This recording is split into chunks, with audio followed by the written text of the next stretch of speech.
The crisp autumn air carried a hint of change as James Carter strode purposefully through the bustling streets of New York City. At 30, he was the epitome of ambition, his tailored suit an armor of success, his steely gaze fixed on a future glittering with promise. But today, that determined stride faltered as he approached the quaint cafe where Sophia waited, unaware that her world was about to shatter. Sophia sat at their usual table, her dark hair catching the late afternoon sun. Her fingers nervously toyed with the handle of her coffee cup, a smile brightening her face as she spotted James. But that smile faded as she caught the resolve in his eyes, a cold determination that sent a chill through her. "James," she began, her voice tinged with concern, "is everything okay?" He sat down, his movements stiff and calculated. "Sophia, we need to talk."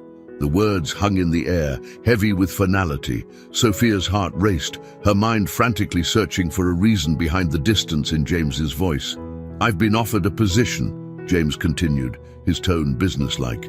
"It's an incredible opportunity, one that could set me on the path to becoming CEO within a few years." Sophia's eyes widened with excitement, but the lack of joy in James's expression quickly dampened her enthusiasm. "And that's wonderful news, isn't it?" she asked cautiously. James's jaw tightened. "It is, but it means I'll be relocating to the West Coast, permanently."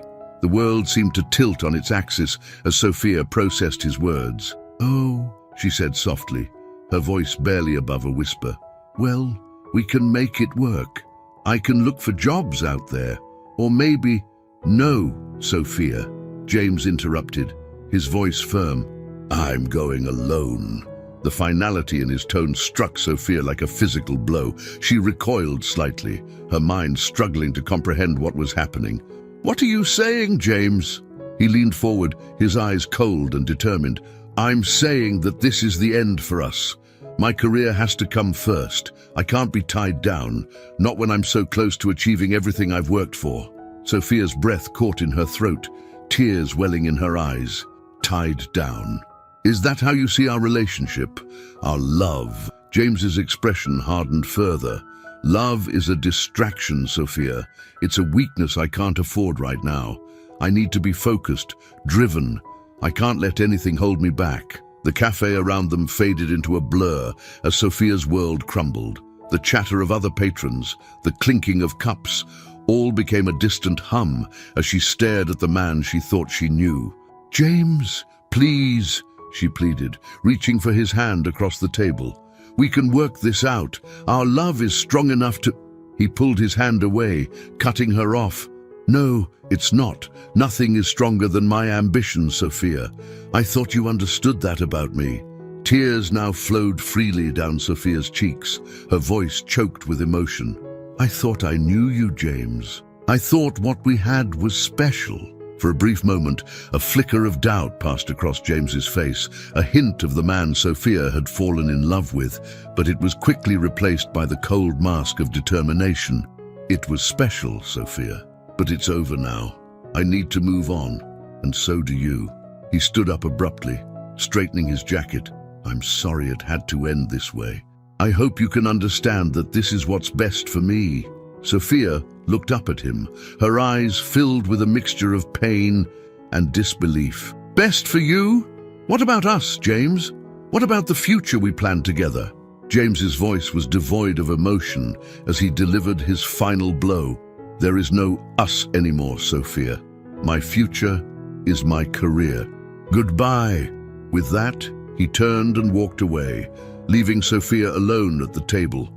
Her world shattered into a million pieces. She watched his retreating back, unable to comprehend how the man she loved could abandon her so cruelly.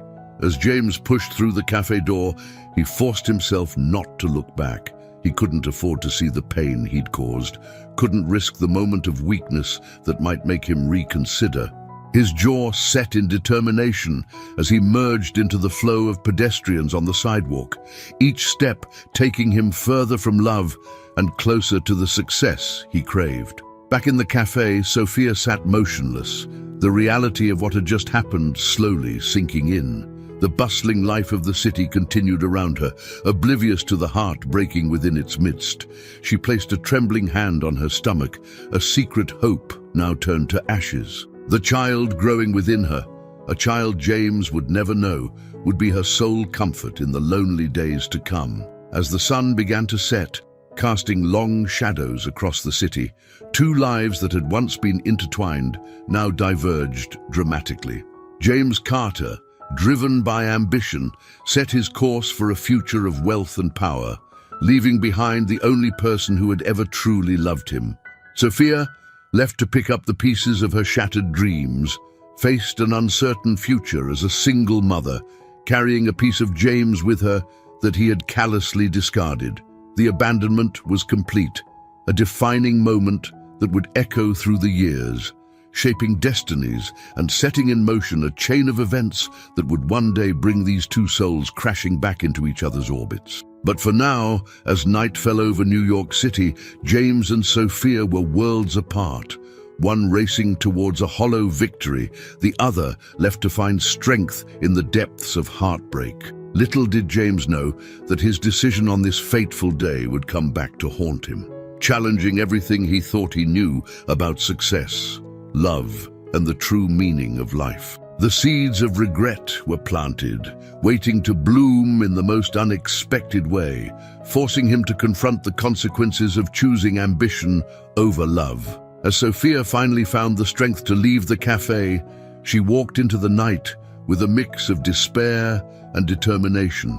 She placed a protective hand over her stomach, making a silent promise to her unborn child. "We'll be okay," she whispered, her voice gaining strength with each word. "We don't need him. I'll give you all the love in the world." Unknown to both James and Sophia, their story was far from over. The universe had a way of bringing balance, and the day would come when James would have to face the full weight of his choices. But for now, they walked separate paths, one towards a glittering but hollow future, the other towards a life filled with challenges, but also with the purest form of love. The New York City night enveloped them both, a silent witness to the end of one chapter and the beginning of another. The stage was set for a drama that would unfold over decades, a tale of lost love, unknown legacy, and the possibility of redemption. 25 years had passed since that fateful day in the New York cafe. The world had changed, but James Carter's ambition remained as fierce as ever. Now, at 55, he stood at the pinnacle of success, a titan of industry whose name was synonymous with power and wealth. The young man who had once abandoned love for ambition had become a billionaire, his empire stretching across continents. On this crisp autumn evening, James sat at a corner table in Le Bernardin, one of New York's most exclusive restaurants. The soft lighting cast a warm glow over the elegant space, the murmur of conversations providing a gentle backdrop to the high-stakes meeting about to unfold. James's fingers drummed impatiently on the pristine white tablecloth as he awaited his dinner guests, his mind already racing through potential strategies and outcomes. "Mr. Carter," a voice interrupted his thoughts. James looked up to see Thomas, his ever-present assistant, standing beside the table. "Your guests have arrived, sir." James nodded curtly, straightening his custom-tailored Armani suit. "Show them in, Thomas, and make sure we're not disturbed unless it's absolutely necessary." As Thomas retreated to escort the guests, James took a moment to center himself. This deal could be the crowning achievement of his career, the final piece in a puzzle he had been assembling for a quarter of a century. He closed his eyes briefly, using a technique he had learned years ago to focus his mind and channel his energy. When he opened them again, his gaze was sharp, his demeanor exuding confidence and control. The guests approached the table. Richard Holloway, CEO of a rival tech company, and his team of lawyers and advisors. James stood to greet them, his handshake firm, his smile calculated. "Richard, good to see you," James said, his voice smooth and controlled. "I trust the traffic wasn't too hellish." Richard, a man in his early 60s with salt and pepper hair, returned the smile with equal measure of practiced charm. Nothing we couldn't handle, James. Though I must say, your choice of venue has made the trip worthwhile. As they settled into their seats, James couldn't help but feel a surge of satisfaction. Here he was, about to negotiate a deal that would reshape the tech landscape, and he held all the cards. This was what he had sacrificed everything for, this moment of power, this rush of impending victory. The waiter approached, offering menus and wine lists, but James waved them away. "We'll start with a bottle of the 1982 Chateau Lafite Rothschild," he said, not bothering to consult his guests. It was a power move, subtle but effective. The message was clear. This was his territory, his rules. As the sommelier busied himself with the wine, James leaned forward slightly, his eyes locking with Richard's. "Now, shall we get down to business?" Richard nodded, a hint of wariness in his eyes. "By all means, James. Though I hope you don't mind if we enjoy this excellent wine you've ordered while we talk." James allowed himself a small smile. "Of course not. I find a good vintage often helps. Lubricate negotiations." For the next hour, the two titans of industry engaged in a complex dance of proposals and counter-proposals. James was in his element, his mind sharp, his arguments incisive. He watched with growing satisfaction as Richard's team became increasingly uncomfortable, exchanging worried glances as James systematically dismantled their position. "Let's cut to the chase, Richard," James said finally, setting down his wine glass with a soft clink. "Your company is in trouble. Your last 3 product launches have been disasters, and your stock is tanking. You need this merger more than I do." Richard's face tightened, the facade of friendly negotiation crumbling. "That's a bit of an overstatement, don't you think, James? We've had some setbacks, sure, but nothing," James interrupted, his voice cold. "I'm offering you a lifeline here, a chance to save face and walk away with something. My offer is more than fair, considering the circumstances." The tension at the table was palpable. Richard's lawyers shifted uncomfortably in their seats, while his financial advisors wore expressions of barely concealed panic. James knew he had them cornered, and he was savoring every moment of it. Richard took a long sip of his wine, clearly stalling for time. When he finally spoke, his voice was strained.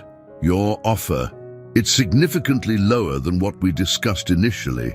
James leaned back in his chair, a predatory smile playing at the corners of his mouth. "Market conditions change, Richard. You of all people should understand that. This is my final offer.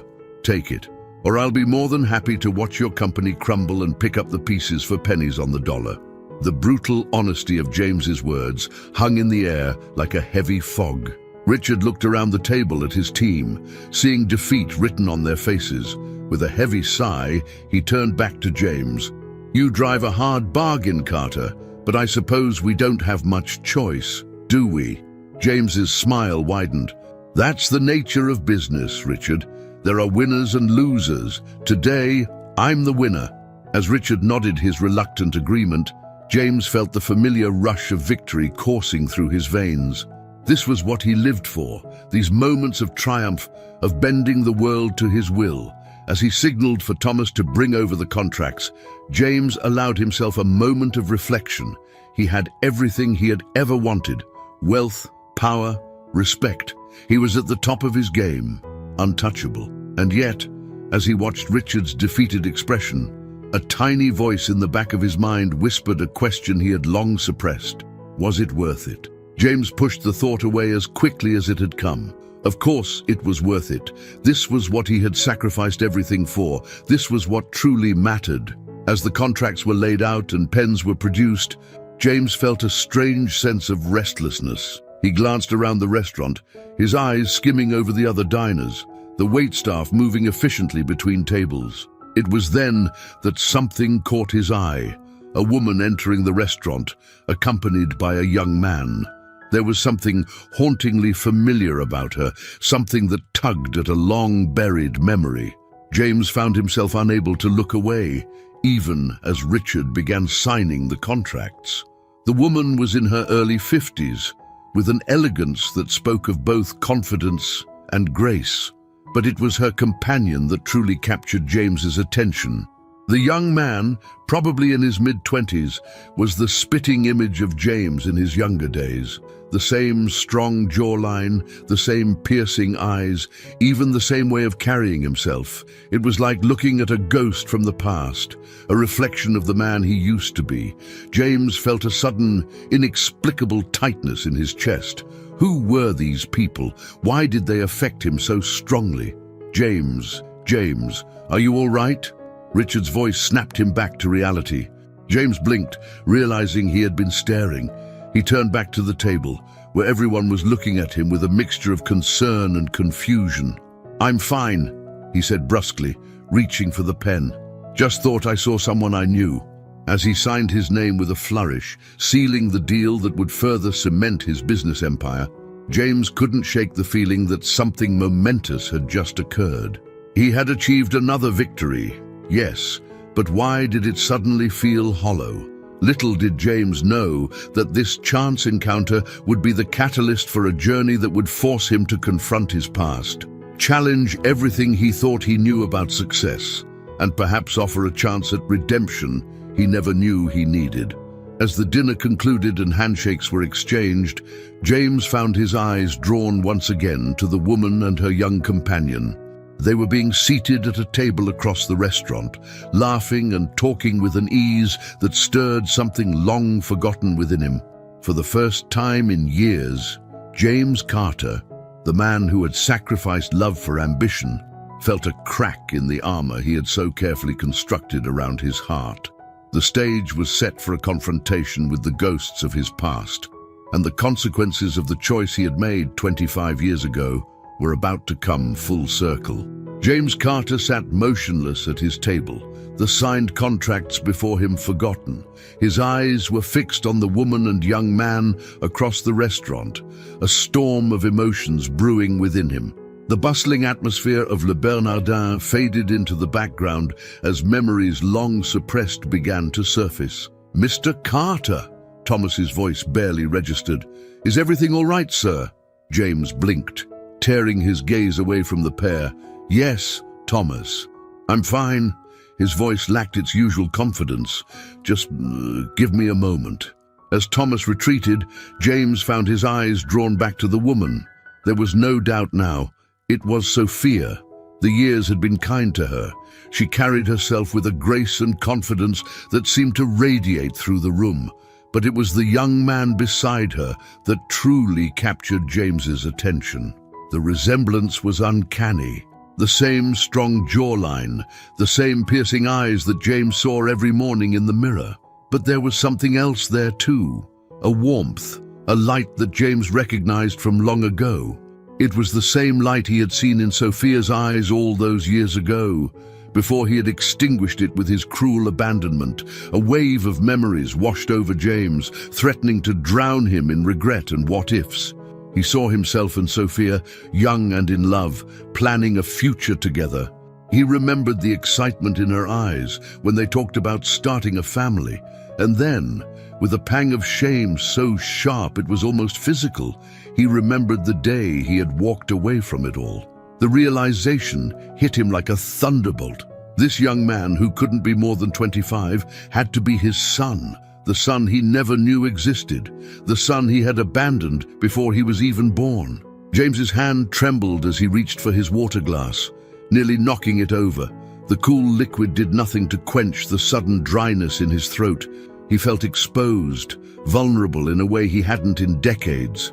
The carefully constructed walls of his empire suddenly felt paper-thin. Across the restaurant, Sophia laughed at something the young man said, the sound carrying over the ambient noise. It was a sound James hadn't heard in 25 years, but one he realized he had never truly forgotten. It stirred something deep within him, a longing for a life he had willingly discarded. "I have to talk to them," James muttered to himself, half rising from his chair. "Sir." Thomas was at his side instantly, concern etched on his face. "Is there something you need?" James hesitated, his usual decisiveness deserting him. What would he even say? How could he possibly explain or justify his actions after all these years? The thought of confronting Sophia and the son he never knew filled him with a terror he had never experienced in the cutthroat world of business. "No, Thomas," he said finally, sinking back into his chair. "Not yet. I need to think." As Thomas nodded and stepped away, James found himself unable to look away from Sophia and the young man.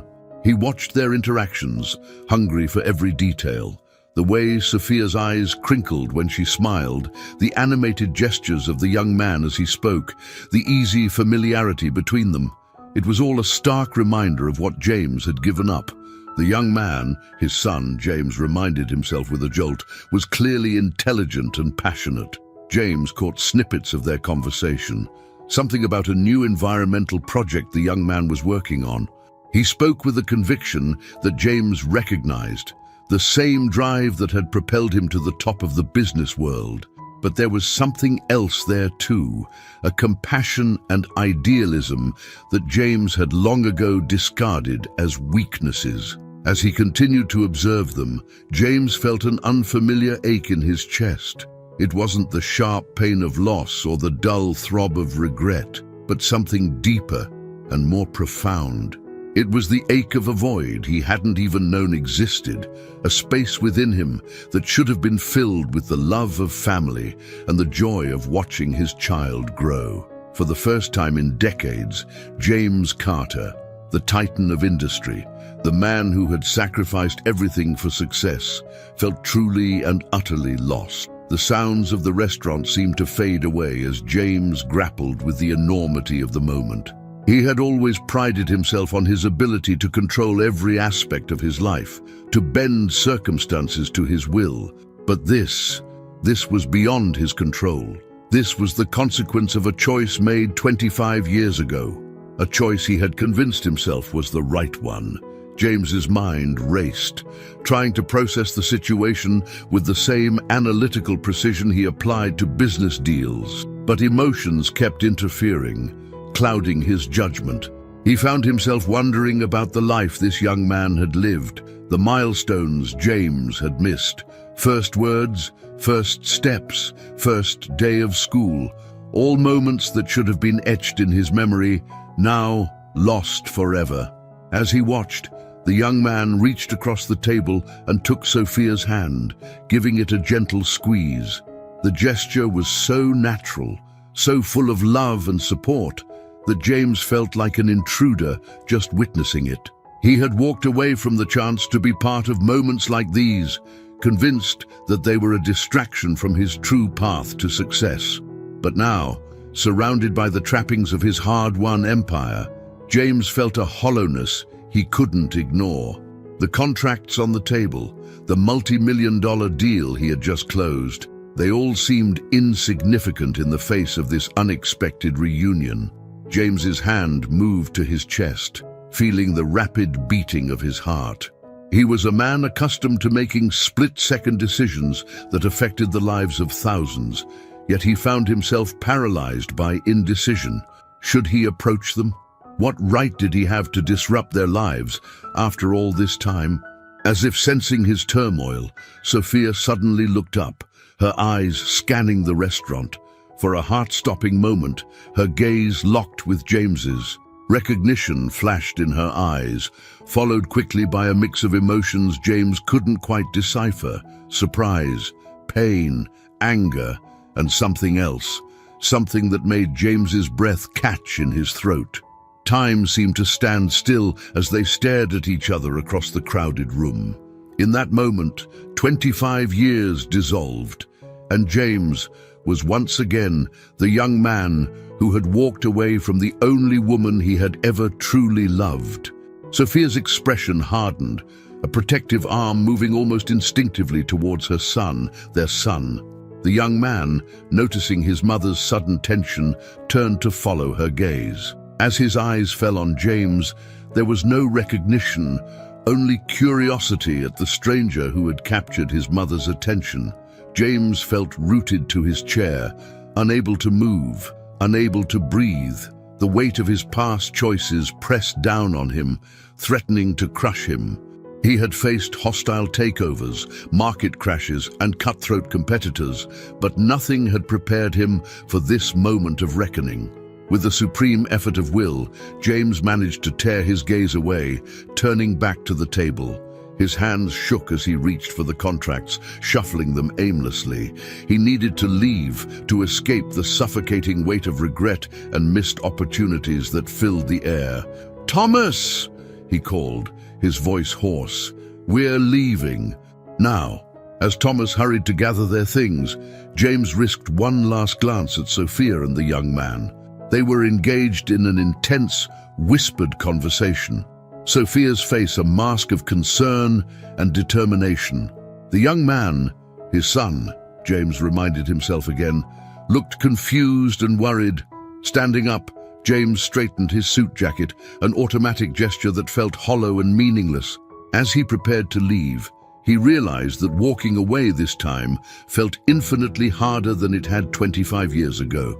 Back then, he had been fueled by ambition and the certainty that he was making the right choice. Now, he was filled with doubt, regret, and a desperate longing for a life he had never allowed himself to live. As James moved towards the exit, he felt Sophia's eyes on him, boring into his back. He resisted the urge to turn around, to run back and try to explain, to beg for forgiveness, to meet the son he had never known. Instead, he kept walking, each step feeling like a betrayal all over again. Outside, the cool night air hit James like a physical blow. He stood on the sidewalk, letting the noise and bustle of New York City wash over him. For the first time in as long as he could remember, James Carter felt utterly and completely lost. As his car pulled up and Thomas opened the door, James paused. He looked back at the restaurant, knowing that inside were two people who represented everything he had given up. In that moment, he made a decision. This time, he wouldn't walk away. This time, he would face the consequences of his choices, no matter how difficult or painful it might be. "Thomas," he said, his voice steady despite the turmoil within. "And find out everything you can about that young man in there, and about Sophia Mitchell." As the car door closed behind him, James Carter, the man who had once abandoned love for ambition, set out on a new journey, one that would force him to confront his past, challenge everything he thought he knew about success, and perhaps offer a chance at redemption he never knew he needed or wanted. The New York City night enveloped the car as it pulled away from the curb, carrying James towards an uncertain future. The stage was set for a drama that would test the limits of forgiveness, the power of love, and the true meaning of success. The man who had spent a lifetime building walls around his heart now faced the daunting task of tearing them down, one painful brick at a time. The following morning, James Carter stood at the floor-to-ceiling windows of his penthouse office, overlooking the sprawling cityscape of New York. The early sun glinted off the glass and steel of the surrounding skyscrapers, but James barely noticed the familiar view. His mind was elsewhere, replaying the events of the previous night over and over again. The image of Sophia and the young man, his son, was burned into his memory. It haunted him, challenging everything he thought he knew about his life and success. James ran a hand through his salt and pepper hair, a gesture of frustration he rarely allowed himself. A soft knock on the door interrupted his thoughts. "Come in," he called, not turning from the window. Thomas entered, a folder tucked under his arm. "Mr. Carter, I have the information you requested." James turned slowly, his face a mask of carefully controlled emotion. And Thomas hesitated, sensing the unusual tension in his boss. "Sir, are you sure you want to proceed with this? It's not our usual type of investigation."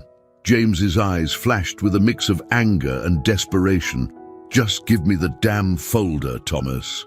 Wordlessly, Thomas handed over the file and retreated from the office. James stared at the folder in his hands, his heart racing. Inside were the answers to questions he had never allowed himself to ask, details of a life he had willfully abandoned. With a deep breath, he opened the folder and began to read.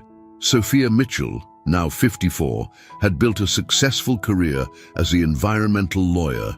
She had never married. And then there was Lucas Mitchell, aged 24, a recent graduate with a degree in environmental science, currently working on innovative green energy projects. James's eyes lingered on Lucas's photo. The resemblance was undeniable, the same strong jawline, the same piercing blue eyes. But there was something else there too, a warmth and openness that James recognized from his younger self before ambition had hardened him. As he read through Lucas's accomplishments, top of his class, numerous awards for environmental activism, a promising career ahead of him, James felt a strange mix of pride and regret. This was his son, achieving great things, making a difference in the world, and James had played no part in it.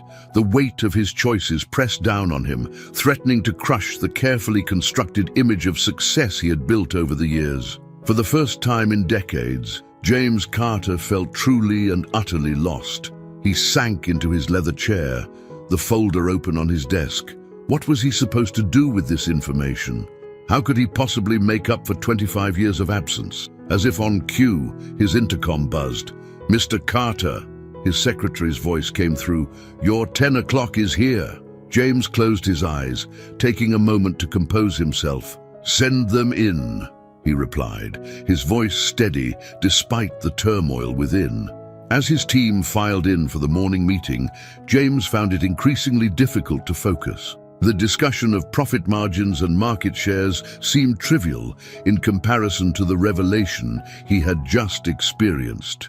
He nodded mechanically, offering perfunctory responses, his mind elsewhere. "Mr. Carter," one of his executives looked at him expectantly. "Your thoughts on the merger?" James blinked, realizing he had completely lost track of the conversation. I need some time to consider all the angles," he said, buying himself some time. "Let's reconvene this afternoon."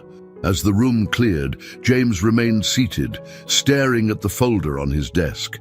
He had spent his entire career making tough decisions, but none had ever felt as daunting as the one he faced now. Should he reach out to Sophia and Lucas? What right did he have to disrupt their lives after all this time? And yet, the thought of letting this opportunity slip away, of never knowing his son, filled him with a dread he had never experienced before. James stood up abruptly, grabbing his jacket. "Cancel my appointments for the day," he told his surprised secretary as he strode past her desk. "I have some personal matters to attend to." The busy streets of New York engulfed him as he left his building. For once, James Carter, the man who always had a driver and a destination, found himself walking aimlessly, lost in thought. His feet carried him to Central Park, where he and Sophia had spent countless hours in their youth. As he walked along the familiar paths, memories flooded back, picnics by the lake, stolen kisses under the shade of ancient trees, dreams shared on starlit nights. James found himself at the Bethesda fountain, where he and Sophia had often met.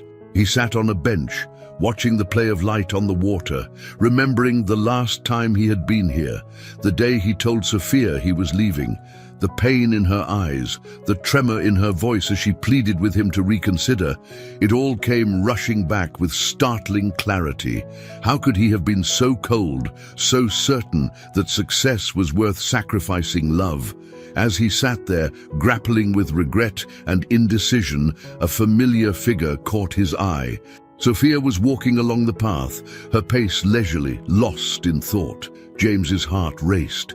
Was this a coincidence, or had some greater force brought them to this spot? Before he could decide whether to approach her or retreat, Sophia looked up. Their eyes met across the distance, and time seemed to stand still. For a moment, James saw a flicker of the young woman he had loved, hopeful, vibrant, full of life. But it was quickly replaced by a guarded expression, a protective shield built over years of hurt and abandonment. James stood slowly, his legs feeling unsteady. He took a tentative step forward, then another. Sophia remained rooted to the spot, her expression a mix of surprise, anger, and something else, a flicker of the connection they once shared. "Sophia," James said softly as he approached. his voice barely above a whisper. "James," she replied, her tone neutral but her eyes betraying a whirlwind of emotions. They stood there, two people with a shared past and an uncertain future, the bustling park fading into the background. James searched for words, but for once in his life, he found himself at a loss. I saw you last night," he finally managed. "At Le Bernardin." Sophia nodded slowly. "I saw you too." The silence stretched between them, heavy with unspoken words and buried emotions. "The young man with you," James began, his voice trailing off. "Lucas," Sophia supplied, a protective edge creeping into her voice. "My son," James swallowed hard. "Our son," he said softly, the words feeling foreign on his tongue. Sophia's eyes flashed with a mix of pain and anger. "No, James, my son. You gave up any right to call him yours 25 years ago." The words hit James like a physical blow. He had known it would be difficult, but nothing had prepared him for the raw hurt in Sophia's voice. "Sophia, I'm sorry," he said, the words feeling woefully inadequate. "I know I have no right to—" "You're right," Sophia cut him off. "You have no right. No right to come back into our lives after all this time. No right to disrupt the life I've built for myself and my son." James flinched at the emphasis on "my son," but he pressed on. "I know I don't deserve forgiveness, Sophia, but please, just give me a chance to explain." Sophia laughed bitterly. "Explain? What is there to explain, James? You made your choice. You chose your ambition over love, over family. What could you possibly say now that would change that?" James felt the weight of his past choices pressing down on him. "I was wrong," he said simply. "I thought I knew what I wanted, what would make me happy. But I was wrong, Sophia. So terribly wrong." For a moment, Sophia's hard expression softened, a glimpse of the woman he had once known shining through, but it was quickly replaced by a look of determination. "And it's too late, James," she said, her voice firm but tinged with sadness. "We've both moved on. Lucas has grown into an amazing young man, and he's done it without you. He doesn't need you now." James felt a sharp pain in his chest at her words. "And you, Sophia, have you truly moved on?" Sophia's eyes met his, and for a moment, James saw a flicker of the love they once shared, but it was quickly extinguished, replaced by a steely resolve. "I had to," she said softly. "For Lucas, for myself. You left us no choice." James nodded, understanding the magnitude of what he had done.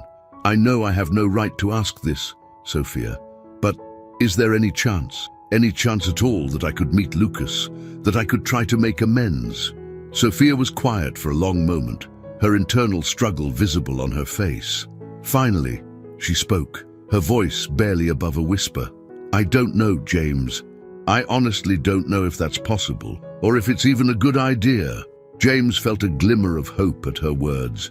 It wasn't a yes, but it wasn't an outright no either.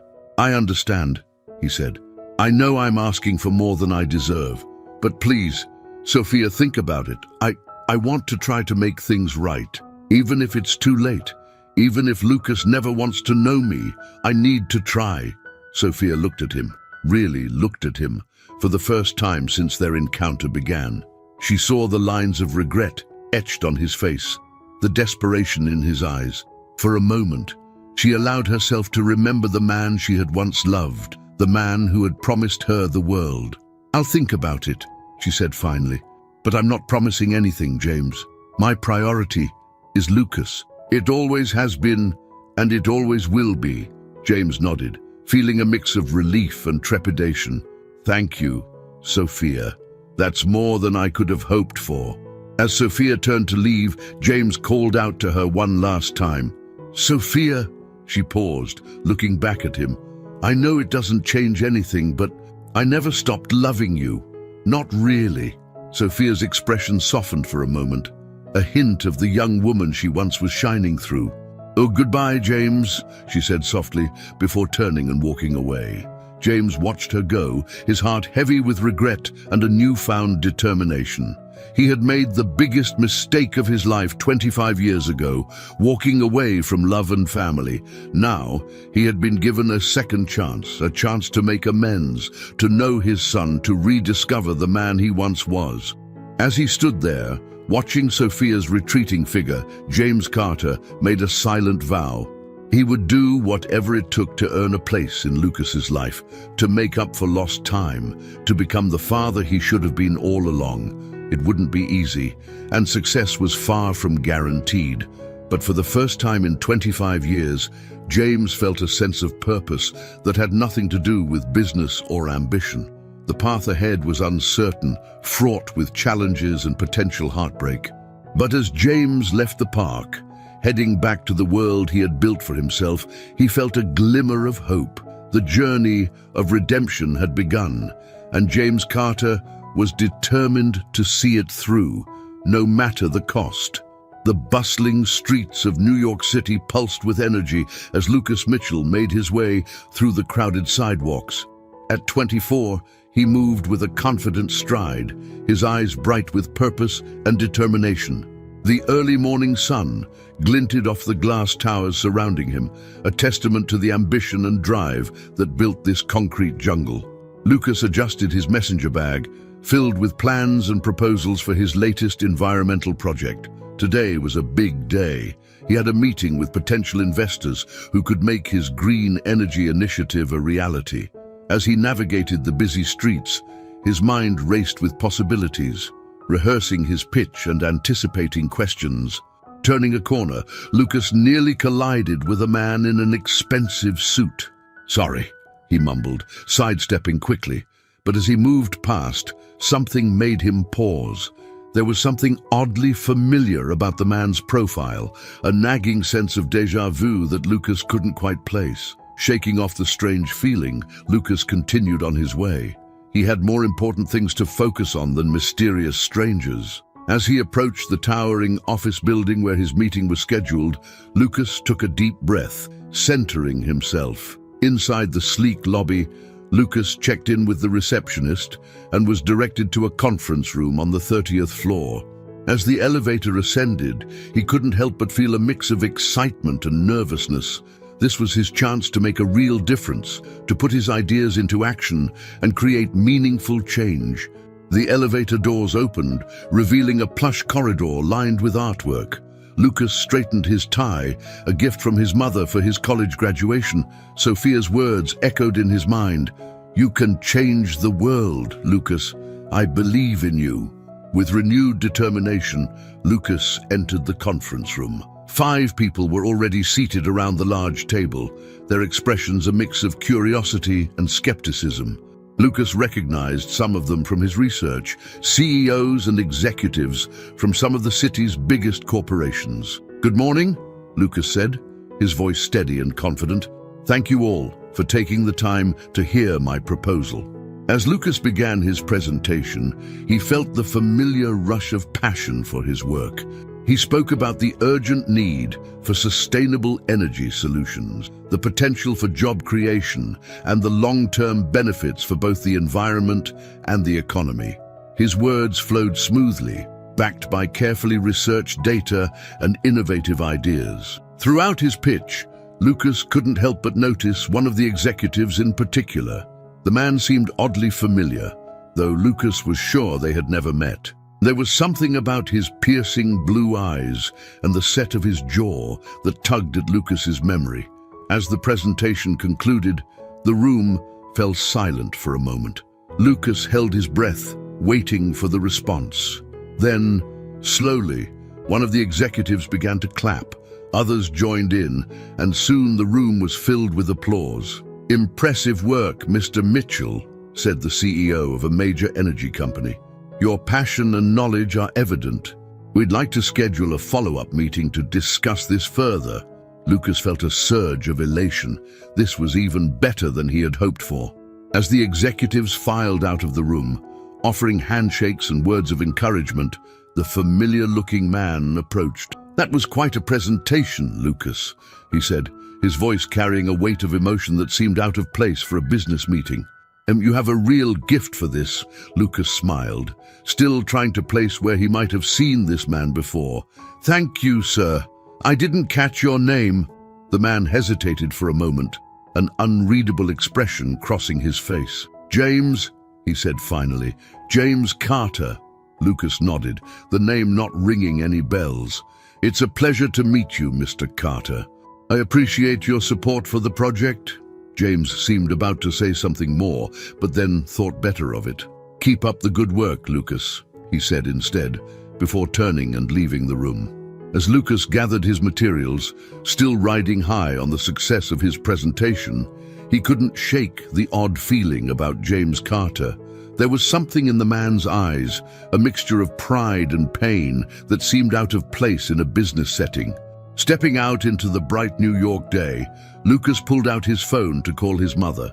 Sophia answered on the second ring, her voice warm and familiar. "How did it go, sweetheart?" she asked, the hint of anxiety in her tone betraying how much she had been thinking about this meeting. "It went great, Mom," Lucas replied, unable to keep the excitement from his voice. "They want to schedule a follow-up meeting. I think this might really happen." Sophia's joy was palpable even through the phone. "Oh, Lucas, I'm so proud of you. I always knew you could do it." As Lucas recounted the details of the meeting, he found himself hesitating when he came to James Carter. Something held him back from mentioning the strange sense of familiarity he had felt. "Is everything okay, Lucas?" Sophia asked, picking up on his pause. "You sound distracted." Lucas shook his head, even though his mother couldn't see him. "It's nothing, Mom, just a lot to process. Hey, are we still on for dinner tonight?" "Of course," Sophia replied, her voice warm. "I can't wait to hear all about it in person. I love you, sweetheart." "Love you too, Mom," Lucas said, ending the call. As he made his way back to his apartment, Lucas's mind wandered back to James Carter. There was something about the man that nagged at him, a puzzle piece that didn't quite fit. But with the success of his presentation and the promise of future meetings, Lucas pushed the thought aside. He had more important things to focus on. Little did Lucas know that this chance encounter would be the beginning of a journey that would challenge everything he thought he knew about his life, his family, and his place in the world. Back in his office, James Carter sat at his desk, staring at the photo of Lucas he had procured. The young man's passion and intelligence had been evident throughout the presentation, stirring a complex mix of emotions in James. Pride in his son's accomplishments warred with the crushing guilt of his absence. James picked up his phone, his finger hovering over Sophia's number. He had promised to give her time to think about whether to allow him into Lucas's life, but the urge to reach out was almost overwhelming. Seeing Lucas in person, hearing him speak with such conviction about making the world a better place, it had shaken James to his core. With a heavy sigh, James set the phone down. He had made his choice 25 years ago, and now he had to live with the consequences. The path to redemption, if there was one, would not be easy or quick. As the day wore on, both Lucas and James found their thoughts returning to their brief encounter. Lucas, still riding high on the success of his presentation, couldn't shake the feeling that there was more to James Carter than met the eye. And James, surrounded by the trappings of his hard-won success, felt the hollowness of his achievements in the face of the son he had never known. That evening, as Lucas sat across from his mother at their favorite Italian restaurant, he found himself studying her face. There was something in her eyes, a mix of pride and melancholy that he had never fully understood. "Mom," he said, setting down his fork, "can I ask you something?" Sophia looked up, her expression open and loving. "Of course, sweetheart. You can ask me anything." Lucas hesitated, unsure how to phrase his question. "I've always wondered about my father. You've never really talked about him." Sophia's face froze for a moment, a flicker of pain crossing her features before she composed herself. "Lucas, what brought this on?" Lucas shrugged, trying to appear casual despite the weight of the moment. "I don't know. I guess seeing all those executives today, it made me think about family. about where I came from." Sophia reached across the table, taking her son's hand. "You came from love, Lucas. Never doubt that. Your father, he made his choices, and I made mine. I chose you, and I've never regretted that for a moment." Lucas squeezed his mother's hand, feeling the strength and love that had always been his anchor. "I know, Mom, and I'm grateful for everything you've done. I wonder sometimes, you know." Sophia nodded, her eyes shining with unshed tears. "I know, sweetheart, and maybe it's time we talked about it. But not tonight. Okay, tonight is for celebrating your success." Lucas nodded, recognizing the pain in his mother's eyes and not wanting to push further. As they resumed their meal, the conversation turned back to lighter topics, but the unspoken questions lingered in the air between them. Across town, in his penthouse apartment, James Carter stood at the window, looking out over the city he had conquered. In his hand, he held a glass of expensive scotch, but it brought him no comfort. His mind was filled with images of Lucas, the son he had never known, the life he had missed out on. James took a sip of his drink, the amber liquid burning a path down his throat. He had spent his entire life chasing success, convinced that it would bring him happiness. But now, faced with the reality of the family he had abandoned, all of his achievements felt hollow. As the night deepened, 3 souls in the vast city of New York found themselves at a crossroads. Lucas, on the brink of realizing his dreams but questioning his origins. Sophia, proud of the son she had raised alone, but grappling with the ghosts of her past. And James, a man who had everything money could buy, but was only now realizing the true cost of his ambition. The stage was set for revelations that would shake their worlds to the core. As the city that never sleeps pulsed with life around them, Lucas, Sophia, and James stood on the precipice of a truth that would change everything. The journey ahead would be fraught with pain, confrontation, and the possibility of redemption, testing the bounds of love, forgiveness, and the true meaning of family. The following morning, James Carter sat in his opulent office, his mind far from the stack of contracts and reports piled on his desk. The events of the previous day played on repeat in his mind. Lucas's impressive presentation, the unmistakable pride he'd felt watching his son command the room, and the crushing weight of his absence in Lucas's life. James picked up his phone, scrolling to Sophia's number for what felt like the 100th time. His finger hovered over the call button, but he hesitated. He had promised to give her time, to let her decide if and when he could be a part of Lucas's life. But the urge to reach out, to try and bridge the chasm of years, was almost overwhelming. A knock on his office door interrupted his internal struggle. "Come in," he called, setting the phone down with a mixture of relief and frustration. Thomas entered, his face a mask of professional concern. "Mr. Carter, I'm sorry to interrupt, but there's been a development with the Mitchell project." James straightened in his chair, his interest piqued. "What kind of development?" Thomas hesitated, clearly uncomfortable. "It seems that some of our board members have raised concerns about the viability of the project. They're pushing for a more traditional approach." James felt a surge of anger. "Traditional? You mean environmentally destructive and short-sighted?" "Sir, I'm just relaying the message," Thomas said, holding up his hands in a placating gesture. "They've called an emergency board meeting for this afternoon to discuss the matter." James stood up, his jaw set in determination. "Thank you, Thomas. I'll handle this." As Thomas left the office, James turned to look out the window, his mind racing. He knew exactly what was happening. The old guard, set in their ways, threatened by change and innovation. They saw Lucas's project as a risk, a departure from the tried and true methods that had lined their pockets for decades. For a moment, James felt the familiar thrill of a business challenge. This was what he excelled at, outmaneuvering opponents, bending circumstances to his will. But then he paused, a realization hitting him like a physical blow. This wasn't just another business deal. This was his son's dream, the culmination of years of hard work and passion. James returned to his desk, picking up his phone once again. This time, he didn't hesitate. He dialed Sophia's number, his heart racing as the phone rang. "James!" Sophia's voice was cautious, guarded. "I thought we agreed." "I know, Sophia," James interrupted, his voice urgent. "And I'm sorry, but this is important. It's about Lucas." There was a pause on the other end of the line, and James could almost feel Sophia's internal struggle. Finally, she spoke, her voice tight with concern. "What about Lucas?" James took a deep breath, choosing his words carefully.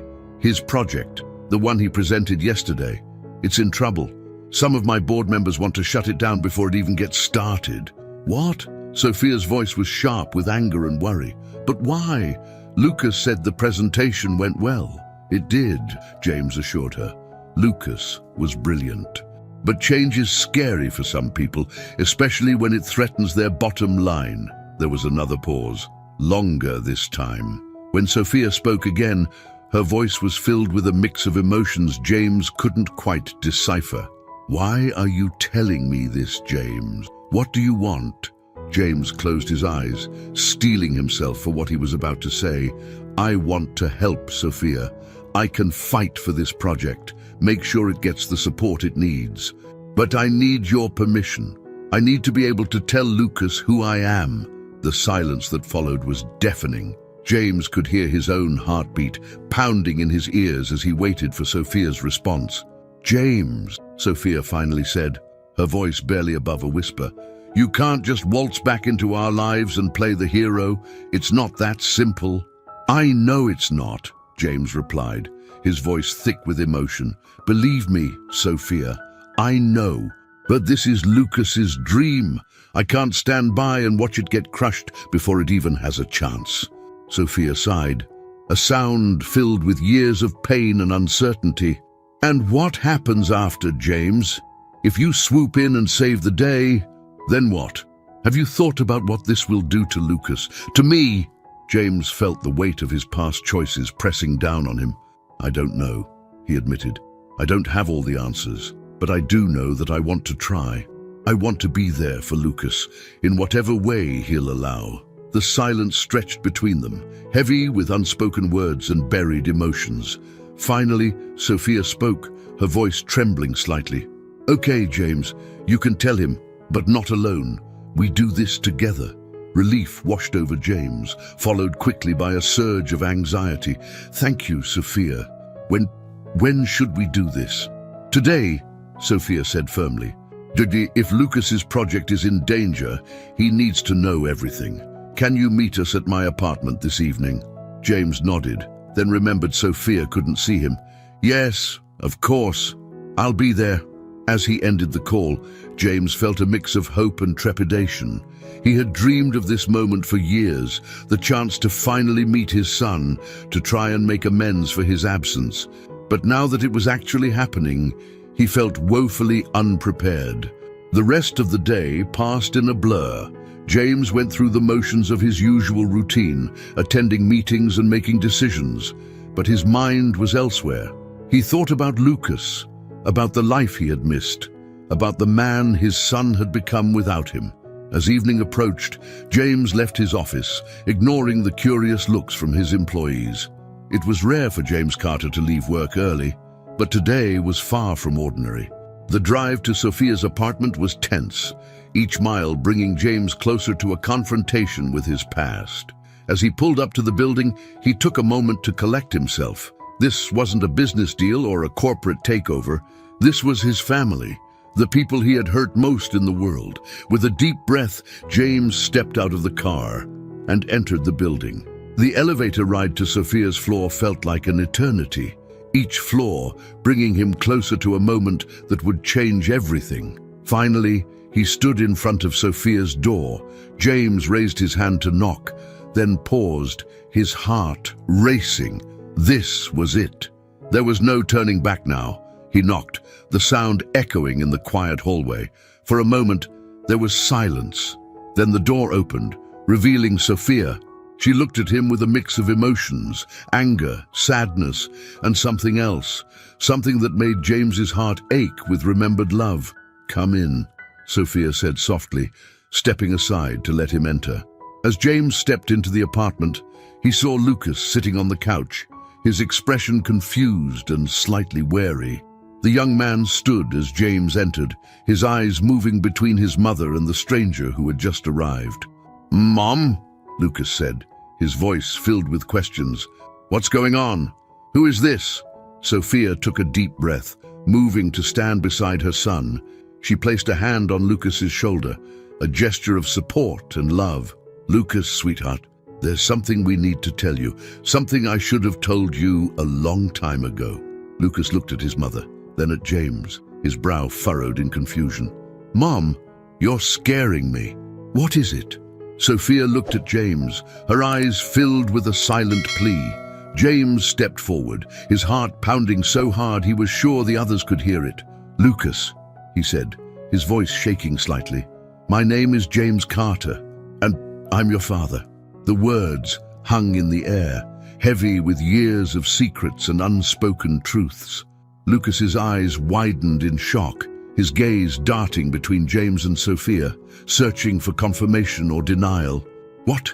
Lucas finally managed, his voice barely above a whisper. "Mom, is this true?" Sophia nodded, tears welling in her eyes.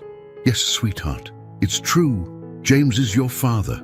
Lucas stumbled back, sinking onto the couch. His world, so solid just moments ago, had been turned upside down.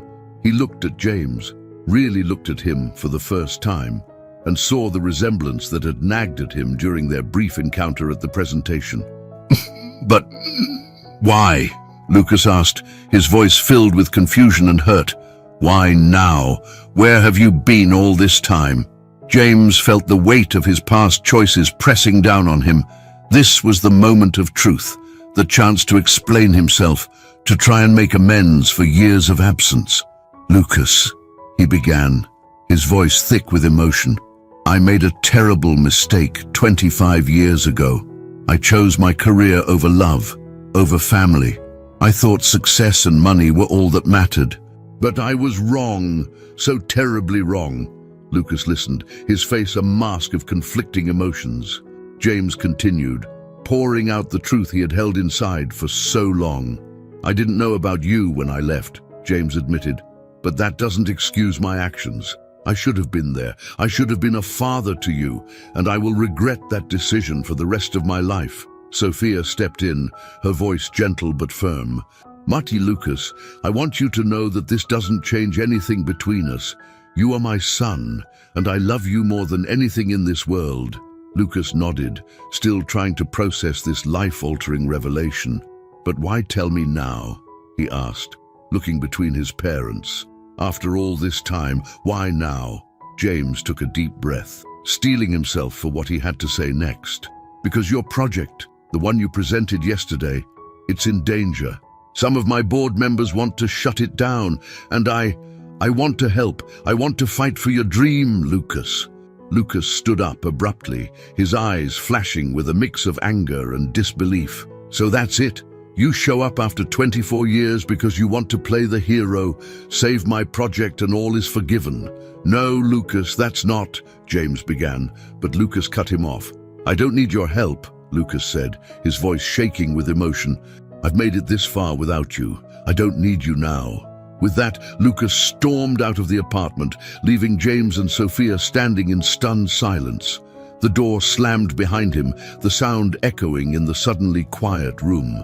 James turned to Sophia, his face a mask of pain and regret. "I'm sorry," he said softly. "I didn't mean for it to happen like this." Sophia sighed, sinking onto the couch. "I know, James, but what did you expect? You can't undo 24 years of absence in one conversation." James nodded, feeling the weight of his choices more acutely than ever. "What do we do now?" he asked, his voice filled with uncertainty. Sophia looked up at him, her eyes filled with a mix of sadness and determination. "We give him time, James, and we hope that someday he'll be ready to listen." As James left the apartment, his mind was in turmoil. He had finally told his son the truth, but at what cost?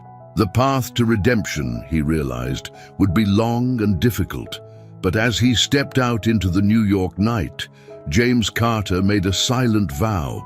He would not give up. He would fight for his son's dream and for a chance to be a part of his life, no matter how long it took. The city stretched out before him, a testament to his professional success. But for the first time in 25 years, James realized that true success wasn't measured in dollars or deals. It was measured in the love of family, in the connections we forge with others, and he had a lot of catching up to do.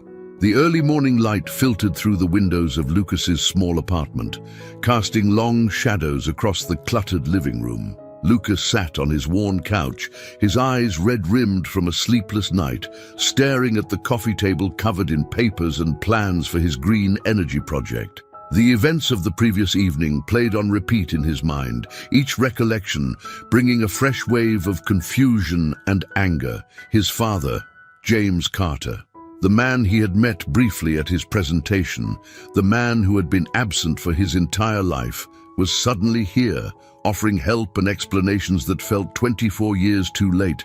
Lucas ran a hand through his disheveled hair, his mind a whirlwind of conflicting emotions. Part of him wanted to rage against James, to reject any offer of help or reconciliation. Another part, a part he was trying desperately to ignore, was curious.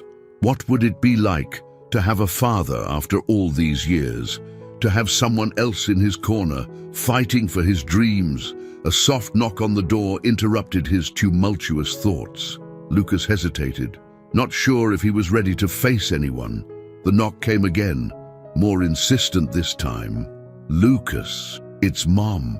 Please, can we talk?" With a heavy sigh, Lucas pushed himself off the couch and made his way to the door. He opened it to find Sophia standing there, her face etched with concern and love. "Hey, sweetie," she said softly, her eyes searching his face. "Can I come in?" Lucas nodded, stepping aside to let her enter. Sophia looked around the apartment, taking in the scattered papers and the general disarray. Her heart ached for her son, knowing the turmoil he must be feeling. "I'm sorry I ran out last night," Lucas said, his voice hoarse. I couldn't handle it." Sophia moved to him, pulling him into a tight embrace. "Oh, Lucas, you have nothing to apologize for. I'm the one who should be sorry. I should have told you about James a long time ago." Lucas allowed himself to be held for a moment, drawing comfort from his mother's familiar warmth. Then he pulled away, moving back to the couch and sinking down onto it. "Why didn't you?" he asked, his voice small. "Why keep it a secret all these years?" Sophia sat beside him, her hands clasped tightly in her lap. "I thought I was protecting you," she admitted. "James made his choice all those years ago, and I didn't want you to grow up feeling unwanted." Lucas flinched at the word, and Sophia quickly continued. "But that was wrong of me. You deserved to know the truth, and I'm so sorry I kept it from you." They sat in silence for a moment, the weight of years of secrets hanging between them. Finally, Lucas spoke, his voice barely above a whisper. "Tell me about him." "About my father." Sophia took a deep breath, gathering her thoughts. "James and I met in college. He was brilliant, ambitious, and I fell head over heels in love. We had big dreams, plans for the future.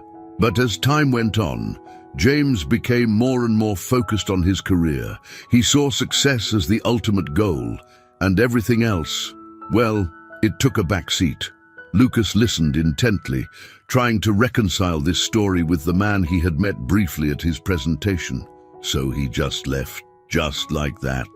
Sophia nodded, her eyes distant with memories. "He got a job offer on the West Coast, a chance to climb the corporate ladder faster than he ever could here.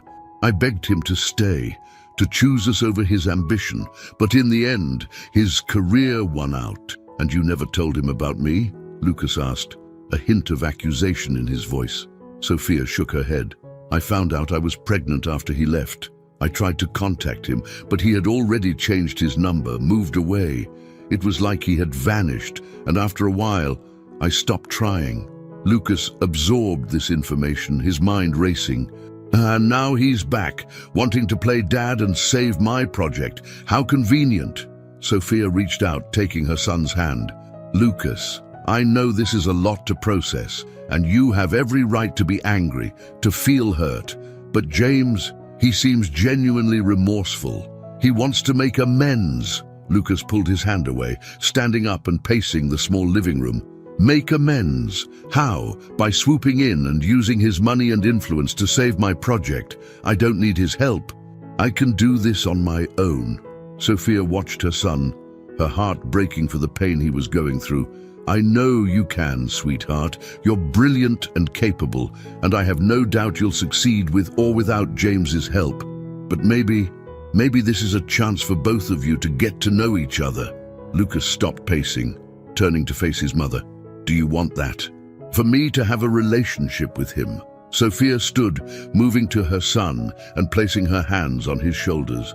What I want is for you to be happy, Lucas. If getting to know James will bring you peace or answers or anything positive, then yes, I want that for you. But if it will only bring you pain, then you owe him nothing. Lucas nodded, feeling the weight of the decision before him. I don't know what I want, he admitted. I'm so angry with him, but at the same time, I can't help but be curious. Sophia pulled him into another hug. That's okay, sweetheart. You don't have to decide anything right now. Take your time, think it through, and know that no matter what, I'm here for you, always. As Sophia left the apartment, Lucas felt a mix of emotions swirling within him. The anger was still there, burning hot in his chest. But alongside it was a spark of curiosity, a desire to know more about the man who was his father. Across town, in his penthouse office, James Carter sat at his desk, staring at his phone. He had barely slept, his mind replaying the disastrous meeting with Lucas over and over. The hurt and anger in his son's eyes haunted him, a stark reminder of the consequences of his choices. With a heavy sigh, James picked up his phone and dialed a familiar number. Thomas, I need you to push back the board meeting and I need you to gather all the information we have on Lucas's project. Every detail, every projection. I want to know everything. As he ended the call, James turned to look out the window at the city sprawling below. He had built an empire, conquered the business world, but now, faced with the challenge of connecting with his son, he felt completely out of his depth. A notification on his phone caught his attention. It was an email from Sophia, containing Lucas's contact information. James's heart raced as he read the short message accompanying it. James, I've given Lucas your number as well. The ball is in his court now. Whatever happens next, remember that he's been through a lot. Be patient. James nodded to himself, feeling a mix of hope and trepidation. He knew he had a long way to go, a lot to prove, but he was determined to try. With trembling fingers, he opened a new message and began to type. Lucas, I know my sudden appearance in your life has caused you pain and confusion. I won't make excuses for my past actions, but I want you to know that I'm here now, and I want to make things right. Your project is brilliant, and I believe in it wholeheartedly. If you'll let me, I'd like to help ensure it gets the support it deserves. But more than that, I'd like a chance to get to know you. No pressure, no expectations, just a chance. When you're ready, if you're ever ready, I'll be here. James. James read and reread the message, agonizing over every word. Finally, with a deep breath, he hit send. The message disappeared into the ether, carrying with it James's hopes for redemption and connection. As the sun climbed higher in the New York sky, three souls found themselves at a crossroads.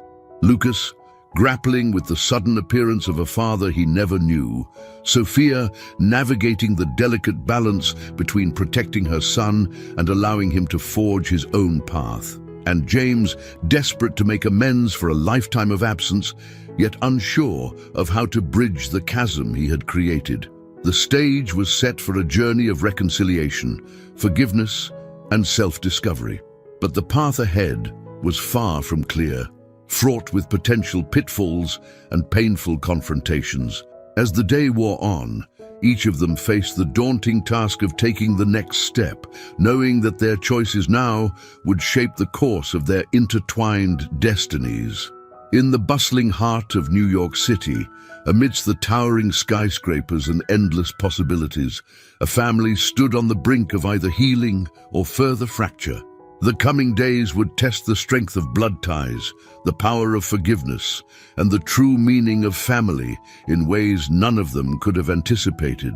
The New York City skyline glowed in the fading light of dusk as Lucas Mitchell stood on the balcony of his small apartment, his fingers drumming nervously on the railing. His phone felt heavy in his pocket, James's message burning a hole in his consciousness.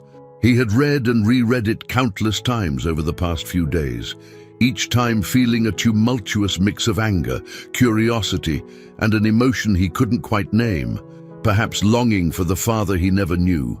Inside, the TV droned on, a news anchor discussing the latest developments in renewable energy. Any other day, Lucas would have been glued to the screen, absorbing every detail. But tonight, his mind was elsewhere, grappling with a decision that felt monumental. With a deep breath, Lucas pulled out his phone and opened the message from James once more. "Lucas, I know my sudden appearance in your life has caused you pain and confusion. I won't make excuses for my past actions, but I want you to know that I'm here now, and I want to make things right. Your project is brilliant, and I believe in it wholeheartedly. If you'll let me, I'd like to help ensure it gets the support it deserves. But more than that, I'd like a chance to get to know you. No pressure, no expectations, just a chance. When you're ready, if you're ever ready, I'll be here. James." Lucas's thumb hovered over the reply button. Was he ready for this? Could he open himself up to the man who had been absent for his entire life? The rational part of his brain screamed at him to ignore the message, to protect himself from potential hurt. But another part, a part that sounded suspiciously like his mother's voice, whispered that sometimes the hardest choices were the ones most worth making. Before he could second-guess himself, Lucas began to type, "James, I appreciate your message. This situation is complicated, to say the least. I'm not sure I'm ready for a father-son relationship, but I'm willing to talk about the project, about the past, about everything. If you're free, maybe we could meet tomorrow evening. There's a coffee shop called The Daily Grind on 7th Avenue, 7 p.m. Lucas." Lucas hit send before he could change his mind, then let out a breath he didn't realize he'd been holding. It was done. For better or worse, he had taken the first step towards what? Reconciliation, understanding. He wasn't sure, but he knew he couldn't ignore this situation any longer. Across town, in his luxurious penthouse, James Carter was in the middle of a video conference when his phone buzzed with Lucas's reply. His heart leapt into his throat, and he found himself struggling to focus on the meeting. As soon as it was over, he practically lunged for his phone, reading Lucas's message with a mixture of hope and trepidation. James's fingers trembled slightly as he typed his response. "Lucas, thank you for giving me this chance. I'll be there. Looking forward to talking, James." As he hit send, James felt a wave of emotions wash over him. Relief that Lucas was willing to meet, anxiety about what they would discuss, and a deep-seated fear that he would somehow mess this up, pushing his son away for good. The next evening arrived with agonizing slowness. Lucas arrived at the Daily Grind early, choosing a quiet corner table that offered some privacy.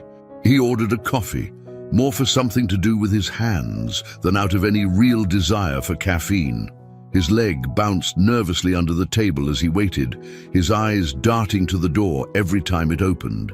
At precisely 7 p.m., James walked in. He looked different out of his business suit, dressed in casual slacks and a button-down shirt. His eyes scanned the coffee shop, landing on Lucas. For a moment, father and son locked eyes across the room, years of absence and unspoken words hanging between them. James made his way to the table, his usual confident stride replaced by a more hesitant gait. "Lucas," he said softly as he approached. "Thank you for meeting me." Lucas nodded, gesturing to the seat across from him. "Thanks for coming," he replied, his voice carefully neutral. As James sat down, an awkward silence fell between them. Both men reached for their drinks, more for something to do than out of thirst. Finally, Lucas spoke. "So, I guess we have a lot to talk about." James nodded, his eyes never leaving his son's face. "We do. Lucas, I don't even know where to begin. I know saying I'm sorry doesn't even begin to cover it, but I am. I'm so sorry for not being there, for missing out on your life." Lucas felt a surge of anger rise in his chest. "Dear, why?" he asked, his voice tight with emotion. "Why did you leave? Was your career really worth abandoning your family?" James flinched at the word abandoning, but he knew he deserved it. "At the time, I thought it was," he admitted, his voice heavy with regret. "I was young, ambitious, and incredibly stupid. I thought success and money were all that mattered. I convinced myself that I was doing the right thing, that I could always start a family later when I had made it." Lucas listened, his hands clenched around his coffee cup. "And now, what changed?" James sighed, running a hand through his hair. "Everything changed. I achieved all the success I thought I wanted, but it felt hollow. And then I saw you at that presentation, and it hit me like a ton of bricks. I had a son, a brilliant, passionate son, and I had missed out on everything." Lucas absorbed this, his emotions a swirling mess. Part of him wanted to lash out, to make James feel the pain of his absence. But another part, a part that surprised him, felt a glimmer of understanding. "I won't lie," Lucas said finally. "It hurts, knowing you chose your career over us, over me. But I'm not here to rehash the past. I want to know why you're here now. Is it just because of my project?" James shook his head emphatically. "No, Lucas, the project is important, yes, and I want to help if you'll let me. But that's not why I'm here. I'm here because I want a chance to know you, to be a part of your life if you'll have me. I know I don't deserve it, and I know it won't be easy, but I'm willing to do whatever it takes."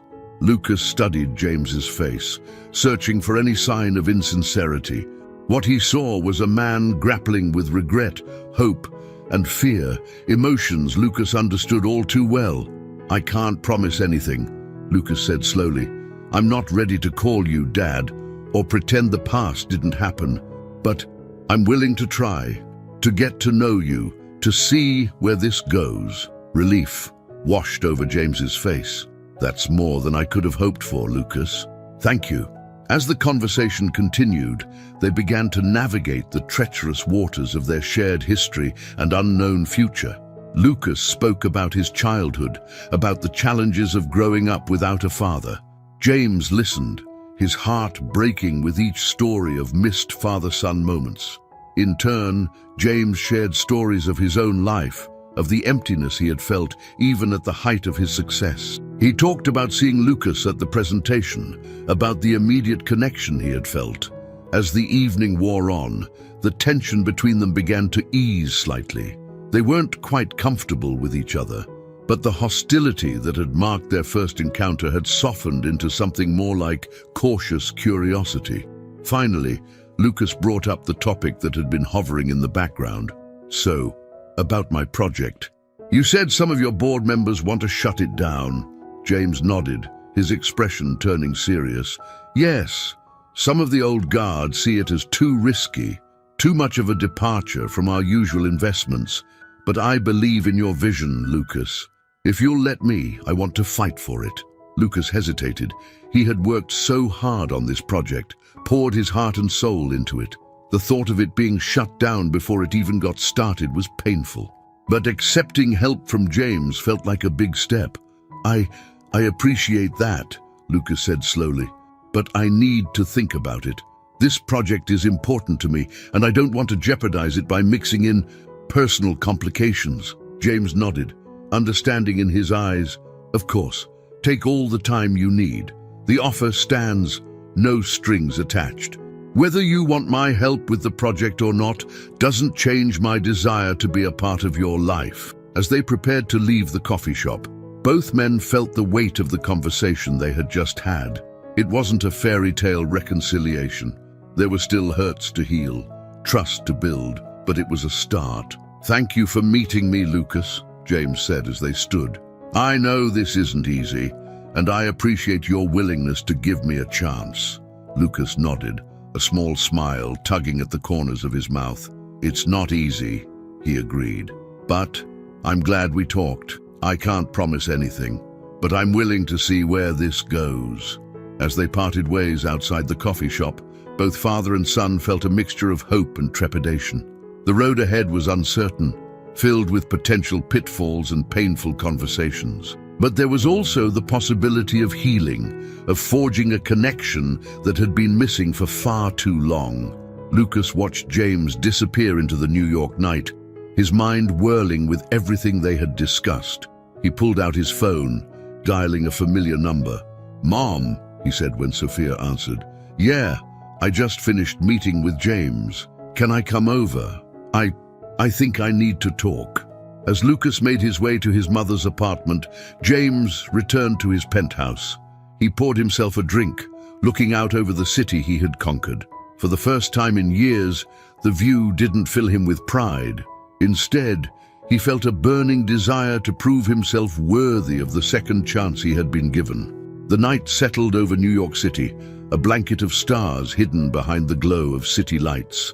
In different parts of the city, 3 people lay awake, each grappling with the events of the evening and the uncertain future that lay ahead. The journey of reconciliation had begun, but the path forward was far from clear. Only time would tell if the bonds of family could overcome years of absence and hurt, forging a new relationship from the ashes of the past.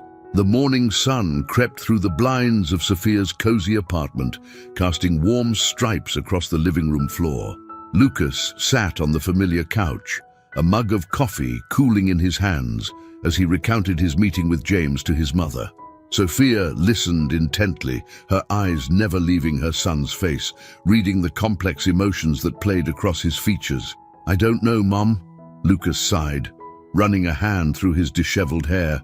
"And part of me wants to give him a chance, but another part is screaming to run as far away as possible. How do I even begin to trust someone who walked away before I was born?"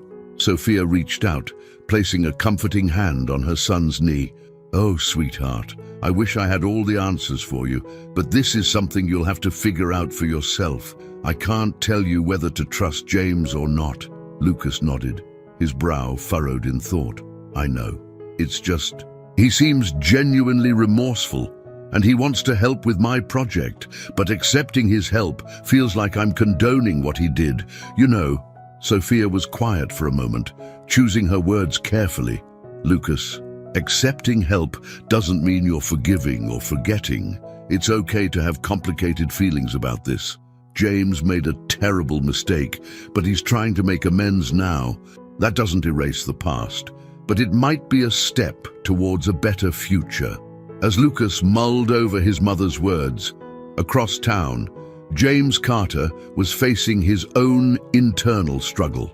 He sat in his opulent office, staring unseeing at the pile of contracts on his desk. The meeting with Lucas had stirred up a maelstrom of emotions he had long suppressed. The intercom buzzed, startling James out of his reverie. "Mr. Carter?" His secretary's voice came through. "The board members are waiting for you in the conference room." James closed his eyes, taking a deep breath to center himself. "Thank you, Sarah. I'll be right there." As he made his way to the conference room, James steeled himself for the battle ahead. He knew what was coming. The old guard of the company, set in their ways, pushing back against Lucas's innovative project. In the past, James might have sided with them, choosing the safe, profitable route. But now, with the memory of Lucas's passionate presentation fresh in his mind, he felt a fierce determination to fight for his son's vision.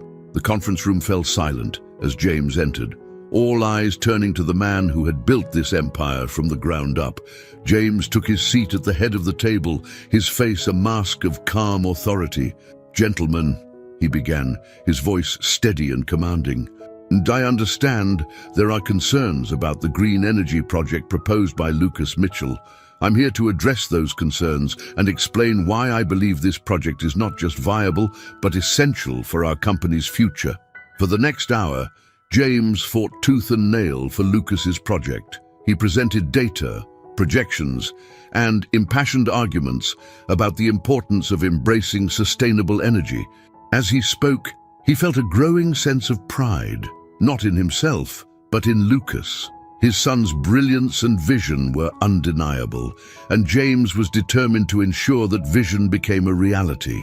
By the end of the meeting, even the most stubborn board members were beginning to come around. James had won them over with a combination of hard facts and the sheer force of his conviction. As the room cleared, Thomas, James's longtime assistant, approached him. That was quite a performance, sir," Thomas said, a hint of curiosity in his voice.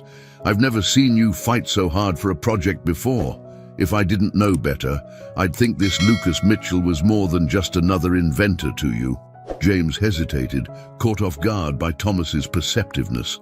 For a moment, he considered brushing off the comment, maintaining the professional distance he had always kept. But something inside him had shifted. The weight of his secrets, of his past mistakes, suddenly felt too heavy to bear alone. "Thomas," James said quietly, ensuring they were alone in the room, "what I'm about to tell you doesn't leave this room. Understood?" Thomas nodded, his curiosity piqued. "Lucas Mitchell, he's my son." The words hung in the air, heavy with years of secrecy and regret. Thomas's eyes widened in shock, but to his credit, he quickly composed himself. I see," Thomas said carefully. "And does Lucas know?" James nodded, a pained expression crossing his face. "He does now. I've only recently come back into his life. It's complicated." Thomas was quiet for a moment, processing this revelation. Then, to James's surprise, a small smile appeared on his face. "Well, sir, if you don't mind me saying, it's about time." James blinked, taken aback by Thomas's response. "What do you mean?" "Mr. Carter, I've worked for you for over 2 decades. I've seen you achieve incredible success, but I've also seen the toll it's taken on you. You've always seemed incomplete, somehow. Now I understand why." James felt a lump form in his throat, touched by Thomas's insight and apparent support. "Thank you, Thomas. I'm trying to make things right. I know it's late, probably too late, but I have to try." Thomas nodded, his expression serious. "It's never too late to try and fix our mistakes, sir. If there's anything I can do to help, just say the word."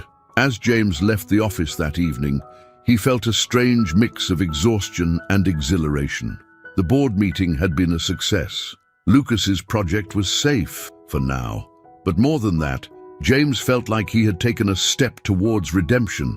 He had fought for his son, used his power and influence for something more important than just making money. On impulse, James pulled out his phone and dialed Lucas's number. The phone rang several times, and James felt his heart rate quicken with each unanswered ring. Just as he was about to hang up, Lucas's voice came through. "Hello? Lucas, it's James," he said, trying to keep his voice steady. "I hope I'm not interrupting anything." There was a pause on the other end of the line. "No, it's fine. What's up?" James took a deep breath. "I wanted to let you know that I met with the board today. We discussed your project, and, well, it's been approved. They're going to move forward with it." The silence that followed felt endless. Finally, Lucas spoke, his voice a mix of surprise and cautious excitement. "Really? That's amazing. Thank you, James. I don't know what to say." "You don't need to say anything," James replied quickly. "This is your achievement, Lucas. Your brilliance, your vision. I just made sure they saw what I saw in your presentation." Another pause, this one filled with unspoken emotions. "Still," Lucas said finally, "I appreciate what you did. It means a lot." James felt a warmth spread through his chest at his son's words. "Lucas, I know we're still figuring things out between us, but I want you to know that I'm here. Whether it's about the project or anything else, I'm here." The vulnerability in James's voice was clear, and for a moment, Lucas felt his carefully constructed walls begin to crack. "Thank you," he said softly. I'll keep that in mind." As they ended the call, both father and son felt a shift in their fledgling relationship. It wasn't forgiveness, not yet, but it was a step in that direction, a willingness to try, to see where this newfound connection might lead.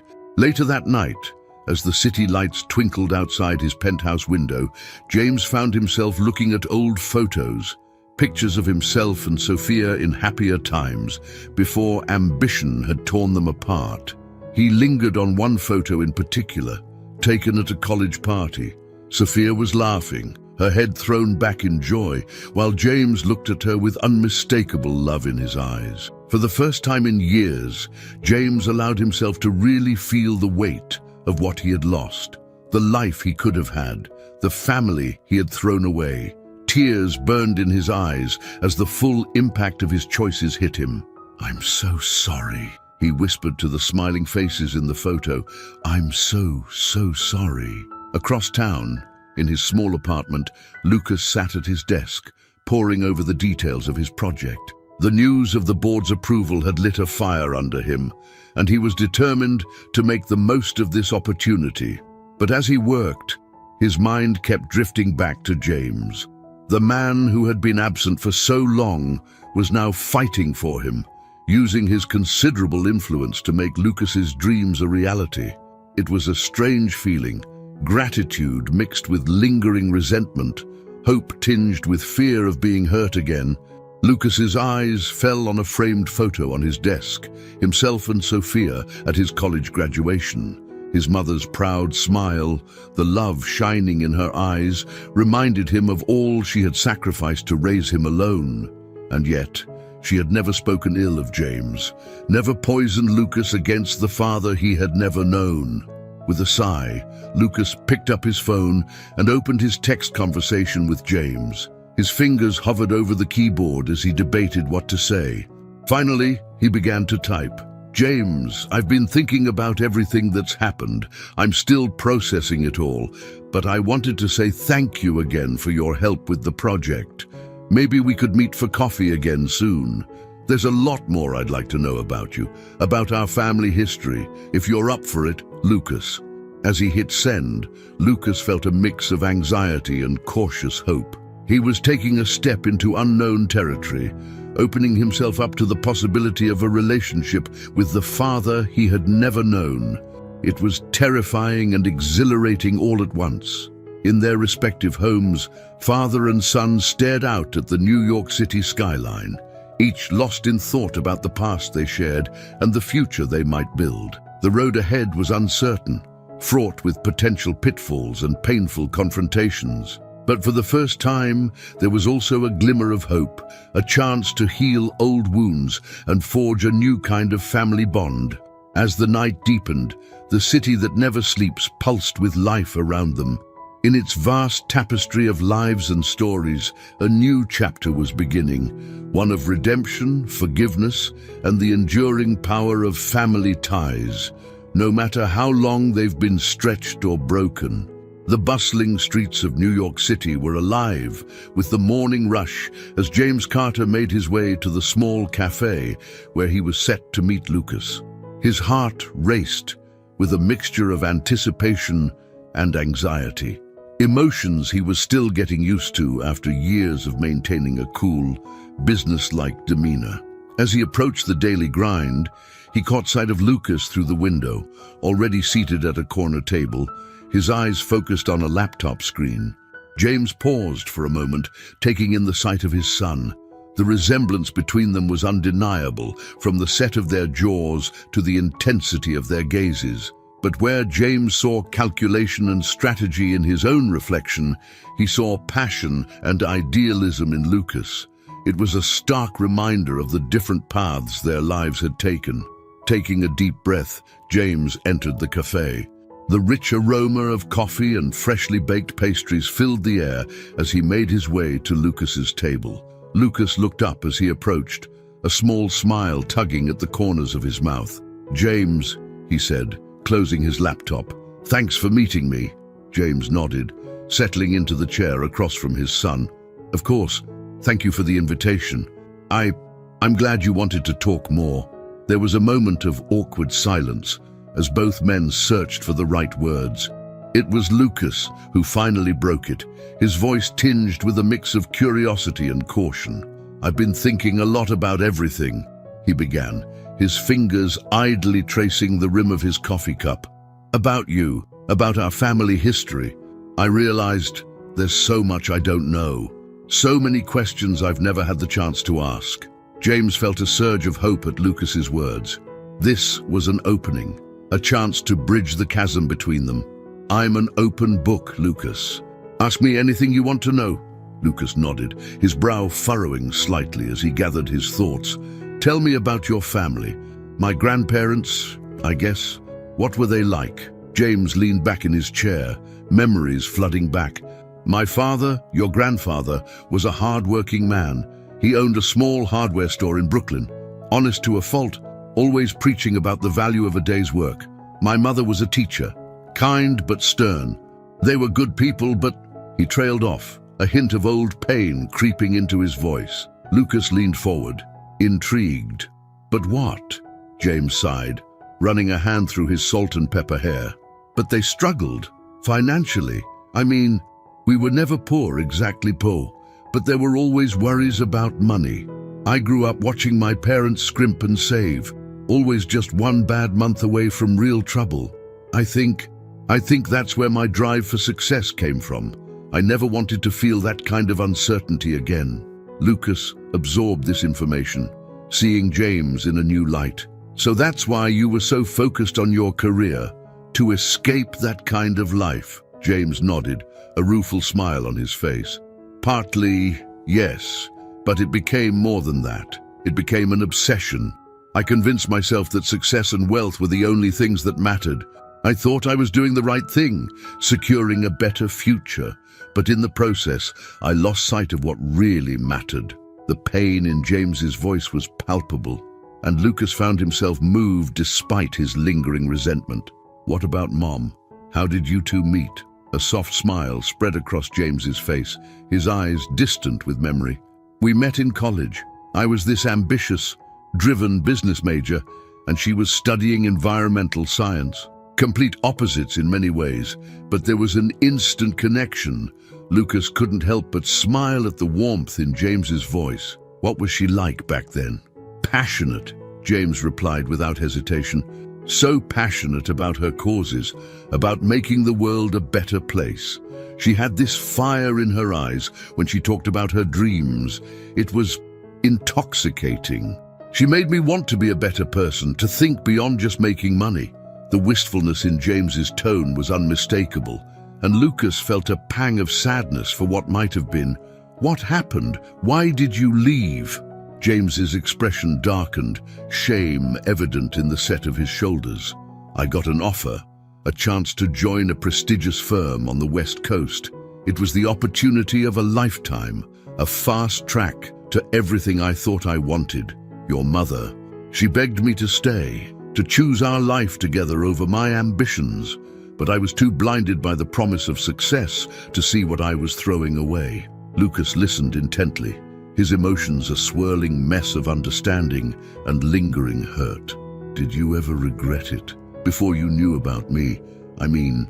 James was quiet for a long moment, his eyes focused on some distant point. When he spoke, his voice was barely above a whisper. "Every day. Even at the height of my success, there was always something missing, a hollow feeling I couldn't shake. I told myself it was just the drive to achieve more, to climb higher. But deep down, I knew I had made a terrible mistake." The vulnerability in James's admission struck a chord with Lucas. For the first time, he saw his father not as the successful businessman or the man who had abandoned them, but as a flawed human being capable of making mistakes and feeling remorse. "James," Lucas said softly, using his father's name still feeling strange on his tongue. "I appreciate your honesty. I can't pretend it makes everything okay, but it helps to understand." James nodded, gratitude shining in his eyes. "I know I can never make up for the years I missed, Lucas, but I want you to know that I'm here now, not just to help with your project, but to be a part of your life in whatever way you'll allow. Lucas took a deep breath, weighing his next words carefully. I'm not ready to call you Dad, he said finally. That's going to take time, but I think I'm ready to try and build some kind of relationship. To get to know you and to let you get to know me.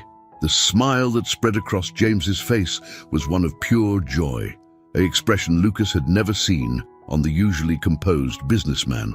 That's more than I could have hoped for, Lucas. Thank you.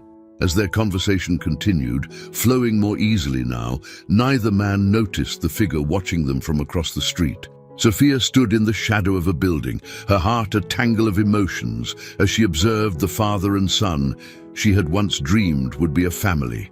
She hadn't meant to spy on them. She had been on her way to a meeting when she spotted them through the cafe window. Now, she couldn't tear her eyes away from the sight of James and Lucas, engaged in what appeared to be a deep, meaningful conversation. Part of her rejoiced to see them connecting, to see the possibility of healing old wounds. But another part, a part she wasn't proud of, felt a twinge of jealousy and fear. For so long, it had been just her and Lucas against the world. What would this new dynamic mean for their relationship? Shaking off these thoughts, Sophia turned away from the cafe and continued on her way. She had always wanted Lucas to have a chance to know his father. Now that it was happening, she would need to navigate her own complex emotions about the situation. Back in the cafe, James and Lucas were discussing Lucas's project, their early attention giving way to shared enthusiasm. The potential impact of this technology is enormous, James was saying, his eyes alight with excitement, not just environmentally, but economically. It could revolutionize entire industries. Lucas nodded, his own passion evident in his animated gestures. Exactly. That's what I've been trying to convince investors. It's not just about being green, it's about creating a sustainable future on all fronts. As they delved deeper into the technical aspects of the project, James found himself marveling at his son's knowledge and vision. There was so much of Sophia in him, the passion, the drive to make a difference. But there was something of James too, a strategic mind that could see the big picture and plan for contingencies. Lucas, James said, a note of pride in his voice, I want you to know how impressed I am, not just with the project, but with you. You've become an incredible young man, and that's all thanks to your mother's amazing job raising you. Lucas felt a warmth spread through his chest at James's words. It was strange, he thought, how much the approval of this man he barely knew meant to him. Thank you, he said softly. That means a lot. As their meeting drew to a close, both men felt a shift in their relationship. The walls of resentment and mistrust hadn't come down entirely, but there were cracks now, openings for understanding and connection to seep through. I'd like to do this again, Lucas said, as they stood to leave. Maybe next time you could tell me more about your side of the family. I've always wondered about that part of my history. James nodded, trying to contain his excitement at the prospect of future meetings. I'd like that very much. And Lucas, if you ever want to visit the old neighborhood in Brooklyn, see where I grew up, I'd be honored to show you around. As they parted ways outside the cafe, James felt a lightness in his step that had been missing for years.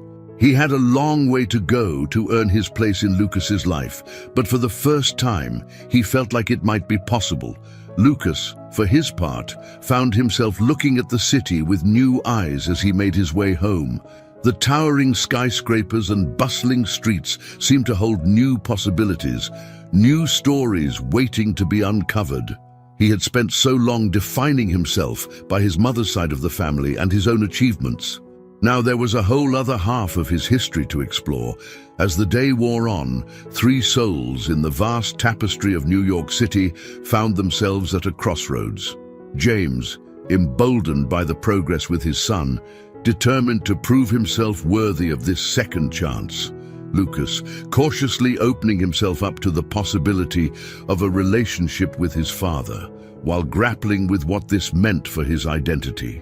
And Sophia, watching from the sidelines, her heart full of love for her son, and a complex mix of emotions about the man she had once loved. The path ahead was far from clear, fraught with potential pitfalls and painful confrontations, but there was also hope for healing, for understanding, and for the forging of new bonds that could withstand the tests of time and past mistakes. As the sun began to set over the New York skyline, casting long shadows across the city streets, the stage was set for the next chapter in this unfolding family drama. The New York City skyline glittered in the late afternoon sun as Sophia Mitchell made her way through the bustling streets of Manhattan. Her mind was a whirlwind of thoughts, still processing the sight of James and Lucas together at the cafe. As she approached her office building, a sleek high-rise housing some of the city's top environmental law firms, she tried to shake off the conflicting emotions that had been plaguing her all day. Sophia's phone buzzed in her pocket, and she pulled it out to see a message from Lucas. "Hey Mom, had another meeting with James today. It went well. Can we talk later? There's something I want to discuss with you." A mixture of pride and apprehension washed over her. She was glad Lucas was making progress with James, but a small part of her couldn't help but worry about what this meant for their own relationship. As she stepped into the elevator, Sophia's colleague and close friend, Rachel, joined her. "Sophia, there you are," Rachel exclaimed, her face etched with concern. "Have you heard the news?" Sophia frowned, her internal turmoil momentarily forgotten. "What news?" Rachel's eyes widened in surprise. "You haven't seen it. It's all over the environmental news sites. Green Tech Industries just announced a major breakthrough in sustainable energy technology. They're claiming it could make other green energy projects obsolete." Sophia felt her heart drop. Green Tech Industries was one of the largest and most influential companies in the sustainable energy sector. If their claims were true, it could have serious implications for Lucas's project. "No, I hadn't heard," Sophia replied, her mind racing.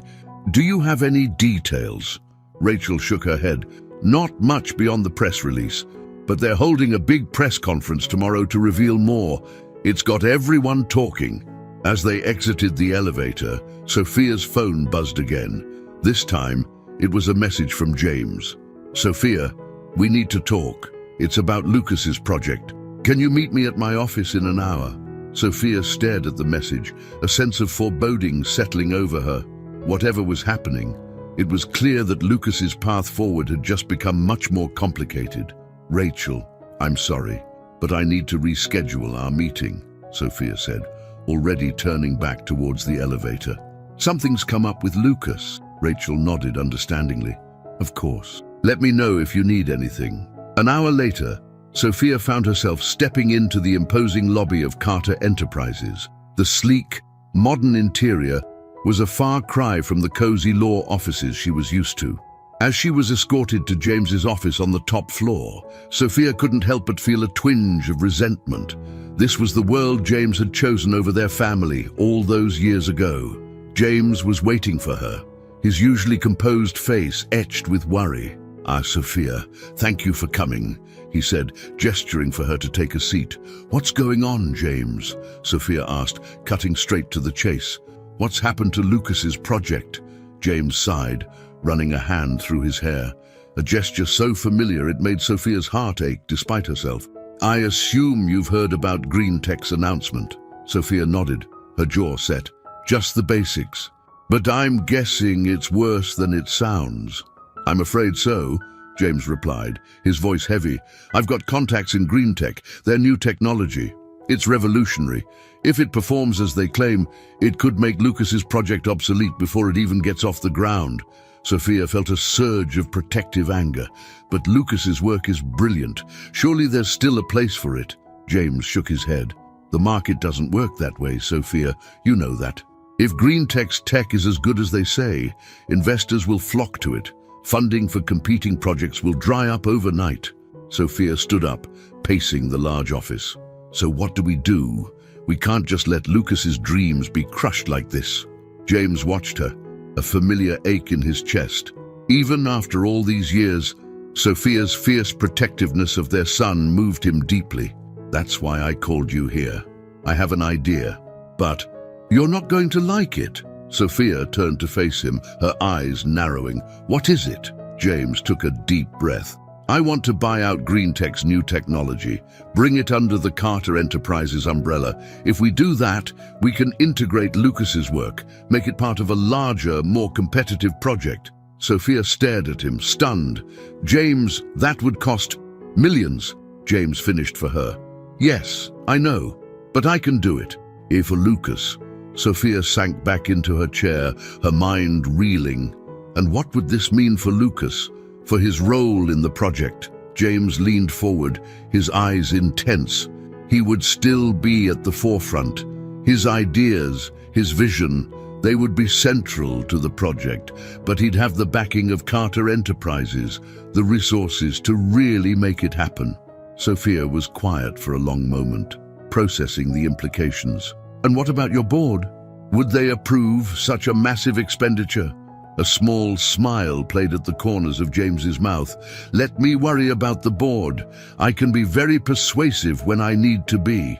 Sophia couldn't help but return the smile, remembering the charismatic young man she had fallen in love with all those years ago. But then her expression turned serious again. James, it's an incredibly generous offer. But have you thought about what this will do to your relationship with Lucas? He's only just starting to trust you. If you swoop in and basically take over his project. James nodded, his face grave. I know, it's a risk. But Sophia, if we don't do something, Lucas's project will be dead in the water.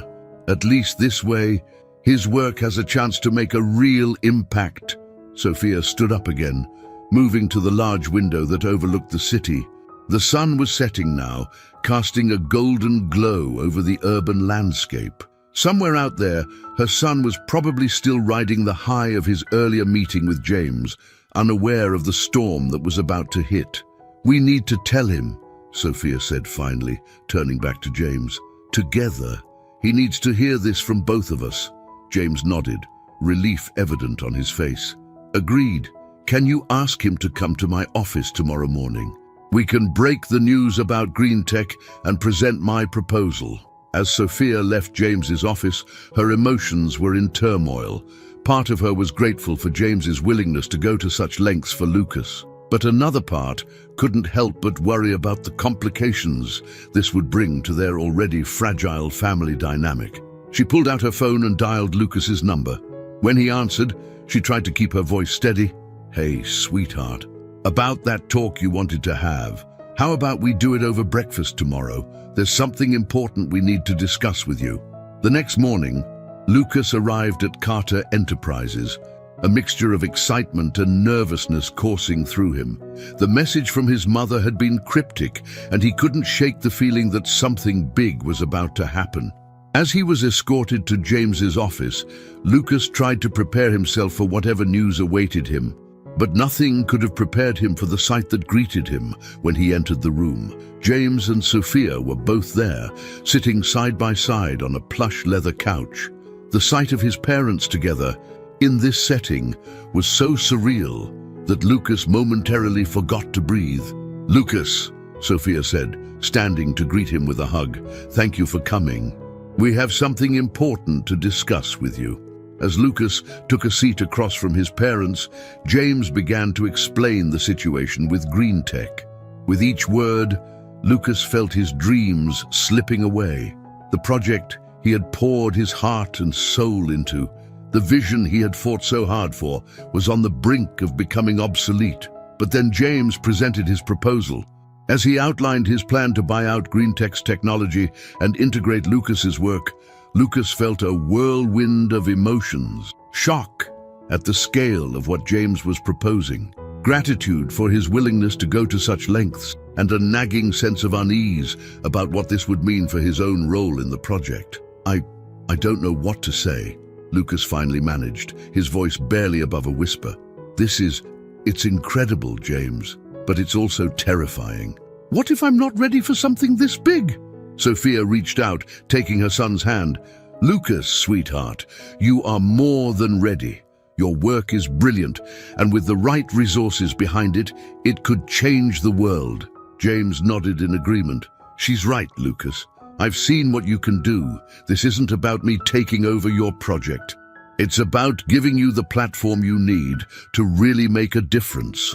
Lucas looked between his parents, feeling the weight of their combined support. It was a strange feeling, having them both there, united in their desire to help him succeed. For a moment, he allowed himself to imagine what it might have been like if things had been different, if they had been a family all along. But then reality came crashing back. This wasn't a fairy tale reunion. It was a business proposal, albeit one with deeply personal implications. "I need time to think about this," Lucas said finally. "It's a lot to process." James and Sophia exchanged a glance, then nodded. "Of course," James said. "Take all the time you need. But Lucas, we don't have much time before Green Tech goes public with their technology. We need to move fast if we're going to stay ahead of this." As Lucas left the office, his mind was spinning.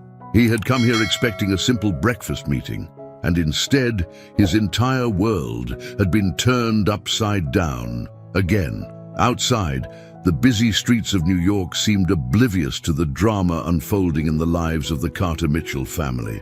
But for Lucas, Sophia, and James, the decisions made in the coming days would shape not just the future of their professional lives, but the very nature of their relationships with each other. The stage was set for a crucial turning point in their journey. Would Lucas accept James's offer, allowing his estranged father to become intimately involved in his professional life? How would this decision impact his relationship with Sophia, who had been his rock for so many years? And for James, was this truly about helping his son, or was it an attempt to buy his way back into a family he had abandoned? As the sun climbed higher in the New York sky, these questions hung in the air, waiting to be answered. The path forward was unclear, fraught with potential pitfalls and unexpected twists. But one thing was certain: nothing would ever be the same for the Carter Mitchell family again. The bustling streets of New York City seemed to pulse with an energy that matched Lucas's racing thoughts as he left the imposing Carter Enterprises building. The weight of James's proposal hung heavy on his shoulders, a mix of opportunity and uncertainty that threatened to overwhelm him. He found himself wandering aimlessly, his feet carrying him through the concrete canyons of Manhattan as his mind grappled with the decision before him. As he walked, Lucas's phone buzzed incessantly in his pocket, messages from his mother, from James, from colleagues eager to discuss the Green Tech announcement. But Lucas ignored them all, needing time and space to process the bombshell that had been dropped on him. Without realizing it, Lucas found himself in Central Park, the lush greenery a stark contrast to the steel and glass jungle he had just left behind. He found a quiet bench near the lake and sat down, watching the ripples on the water's surface as he tried to sort through his tumultuous emotions. On one hand, James's offer was a lifeline. The resources of Carter Enterprises could catapult his project to heights he had only dreamed of. It was a chance to make a real, tangible difference in the world of sustainable energy. The scientist in him thrilled at the possibilities, the potential breakthroughs that could be achieved with such backing. But on the other hand, accepting James's help felt like a betrayal of sorts.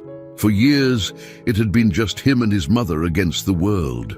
Sophia had sacrificed so much to raise him, to support his dreams, and now, here was James, swooping in with his millions, offering to solve all their problems with the stroke of a pen. Lucas pulled out his phone, staring at the blank screen for a moment before opening his contacts. His thumb hovered over Sophia's name, but at the last second, he scrolled past it, landing on a different number. Taking a deep breath, he hit the call button. "Lucas," Emma's voice came through, a mix of surprise and concern. "Is everything okay?" Emma had been Lucas's best friend since college, a brilliant engineer in her own right who had been there for every up and down of his career. If anyone could offer an unbiased perspective on his situation, it was her. I need your advice," Lucas said, his voice shaky. Can you meet me? I'm in Central Park, by the lake." 20 minutes later, Emma arrived, her curly hair windswept and her eyes full of worry. She sat down next to Lucas, nudging his shoulder gently. "All right? Spill? What's going on?" Lucas took a deep breath and began to explain everything. James's reappearance in his life, the green tech announcement, and the proposal that now lay before him. Emma listened intently, her brow furrowing as she absorbed the complexity of the situation. "Wow," she said when Lucas finally finished. That's a lot, Luke. How are you feeling about all this?" Lucas ran a hand through his hair, a gesture of frustration. "Honestly, I don't know. Part of me wants to jump at this chance. It's an incredible opportunity, but another part is worried about what it means for your relationship with your mum and with James." Emma finished for him. Lucas nodded, grateful for her understanding. "Exactly. I mean, I've only just started to get to know James. What if working together ruins whatever progress we've made? And my mum, she's always been my biggest supporter. I don't want her to feel like I'm choosing James over her." Emma was quiet for a moment, her gaze thoughtful as she watched a pair of ducks glide across the lake. "Lucas," she said finally, "I can't tell you what to do, but I can tell you this. Sometimes in life, we're presented with opportunities that scare us because they have the potential to change everything. The question you need to ask yourself is, will you regret it more if you take this chance and it doesn't work out, or if you don't take it at all?" Lucas absorbed her words, feeling some of the tension leave his body. Emma had always had a knack for cutting through his overthinking and getting to the heart of the matter. "You're right," he said softly. "I need to think about the bigger picture here. This isn't just about me and my family drama. It's about the potential impact this project could have." Emma smiled, giving his shoulder a squeeze. "Exactly. And for what it's worth, I think you're strong enough to handle whatever complications come with this. You've never backed down from a challenge before. Why start now?" As Emma's words sank in, Lucas felt a newfound clarity settling over him. He knew what he had to do. "Thanks, Em," he said, pulling her into a quick hug. "I don't know what I'd do without you." Emma laughed, her eyes twinkling. "Probably make a mess of things. Now go on, go make your world-changing decision. And remember, no matter what happens, you've got people in your corner." With a renewed sense of purpose, Lucas made his way back through the park, his strides purposeful as he headed towards Carter Enterprises. The city seemed different now, full of possibility rather than daunting uncertainty. As he approached the towering building, Lucas took a moment to steel himself. He knew that the decision he was about to make would change the course of his life, both personally and professionally. But he also knew that some opportunities were too important to pass up, no matter how complicated they might be. The elevator ride to James's office felt both endless and far too short. When the doors opened, Lucas was surprised to find both James and Sophia waiting for him. They stood as he entered, their faces a mix of hope and apprehension. "Lucas," Sophia said, moving towards him, "we didn't expect you back so soon. Are you okay?" Lucas nodded, his gaze moving between his parents. It was still strange to see them together like this, a visual representation of his past and present colliding. "I've made my decision," he said, his voice steady. "I want to do it. I want to work with Carter Enterprises to integrate my project with the green tech technology." The relief on James's face was palpable, while Sophia's expression was a complex mix of pride and something Lucas couldn't quite decipher. Was it worry? "That's wonderful news, Lucas," James said, stepping forward. "I promise you won't regret this. We're going to do great things together." Lucas held up a hand, stopping James mid-stride. "I have conditions," he said firmly. First, I want to maintain creative control over the integration of my work. I won't be sidelined or treated like a junior employee." James nodded quickly. "Of course, this is your vision, Lucas. We're here to support and amplify it, not take it over." "Second," Lucas continued, his gaze shifting to Sophia, "Mum, I want you involved too." Your expertise in environmental law will be crucial as we navigate the legal and regulatory aspects of this project." Sophia's eyes widened in surprise. "Lucas, are you sure? This is your project, your moment." Lucas smiled, reaching out to take her hand. "It's always been our project, Mom. I wouldn't be here without you. I want you by my side for this." Sophia squeezed his hand, tears glistening in her eyes. "And I'm honored to be part of it." Finally, Lucas turned back to James. "Last condition. This partnership, it's professional. It doesn't automatically fix our personal relationship. We'll continue to work on that separately at our own pace." "Agreed." James nodded solemnly. "Absolutely. I'm here to support you in whatever way you need, Lucas, both professionally and personally, on your terms." As the three of them stood there, the weight of the moment settled over them. This wasn't just a business deal, it was a new chapter in their complex family story.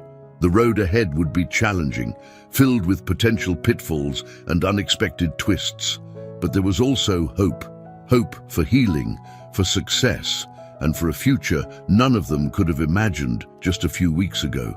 "Well," Lucas said, a small smile playing at the corners of his mouth, "I guess we have work to do." The next few hours were a whirlwind of activity. James called an emergency board meeting to present the plan, while Sophia began reaching out to her contacts in the environmental law community. Lucas found himself in a state-of-the-art lab within Carter Enterprises, poring over the technical specifications of the green tech technology. As the day wore on, Lucas couldn't help but feel a sense of excitement building within him. This was it, the chance he had been waiting for to make a real difference in the world of sustainable energy.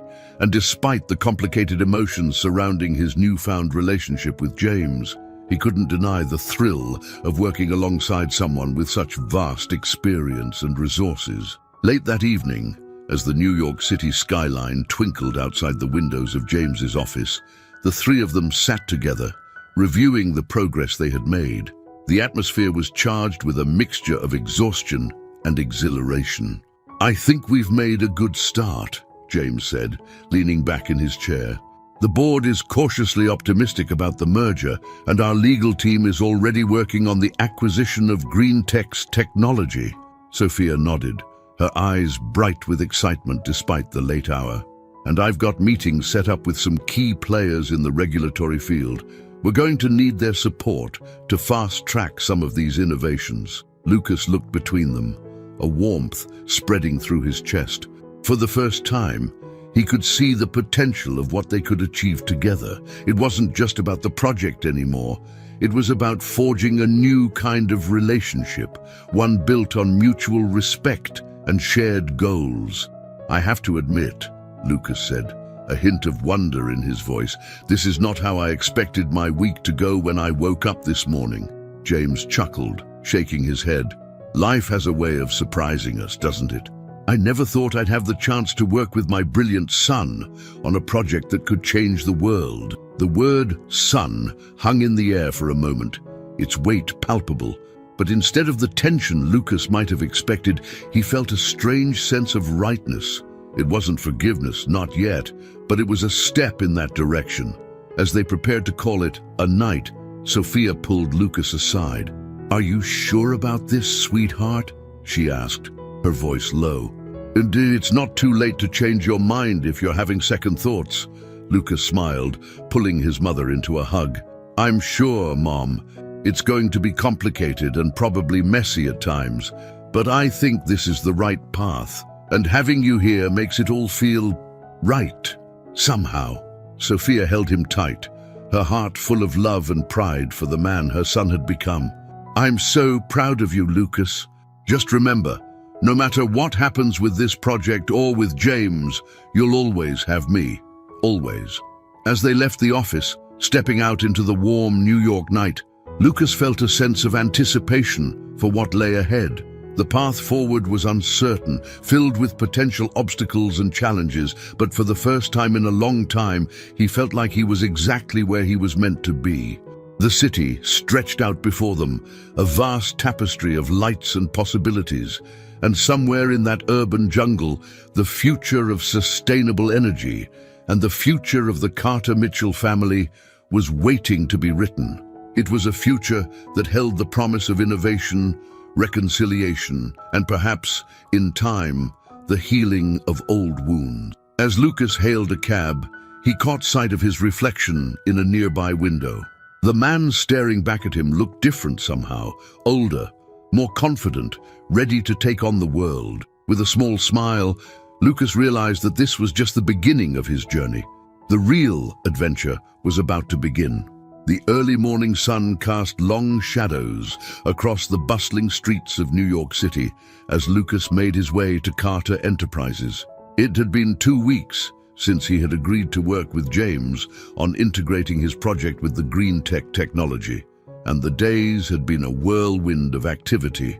Lucas felt a mix of excitement and trepidation as he approached the towering glass building that now represented both his professional future and his complicated family history. As he stepped into the elevator, Lucas caught his reflection in the mirrored walls. He looked different somehow, more confident, more determined. The past 2 weeks had been challenging, but they had also been exhilarating. Working alongside James, seeing the vast resources and expertise at their disposal, had opened Lucas's eyes to the true potential of his project. The elevator doors opened, revealing the sleek, modern office space that had become his second home. Lucas made his way to the large conference room where he, James, and Sophia had been holding their daily strategy meetings. As he approached, he could hear raised voices coming from inside. Frowning, Lucas quickened his pace. He pushed open the door to find James and Sophia in the middle of what appeared to be a heated argument. They both fell silent as Lucas entered, their faces a mix of frustration and concern. "Dick, what's going on?" Lucas asked, looking between his parents. James ran a hand through his hair, a gesture Lucas had come to recognize as a sign of stress. "We've hit a snag," he said, his voice tight. "The green tech acquisition. It's not going as smoothly as we hoped." Sophia nodded, her expression grim. "It seems green tech got wind of our plans.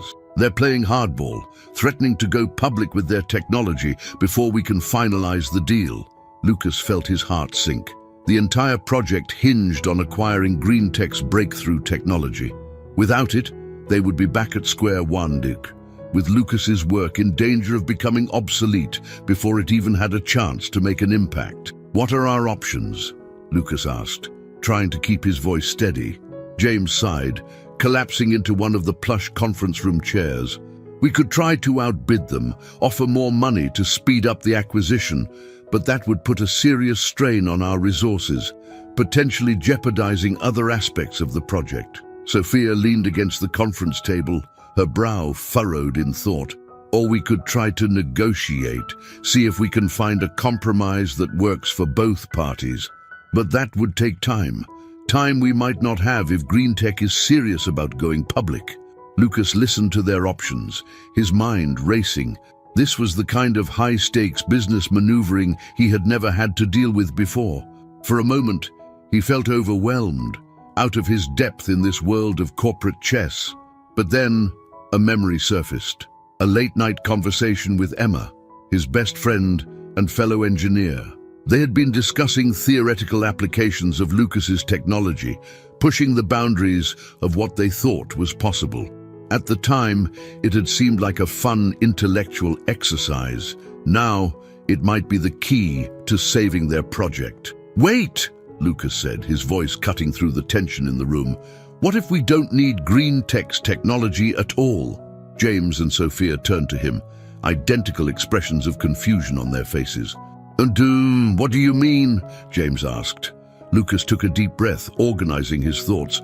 "Green tech's breakthrough is in energy storage, right?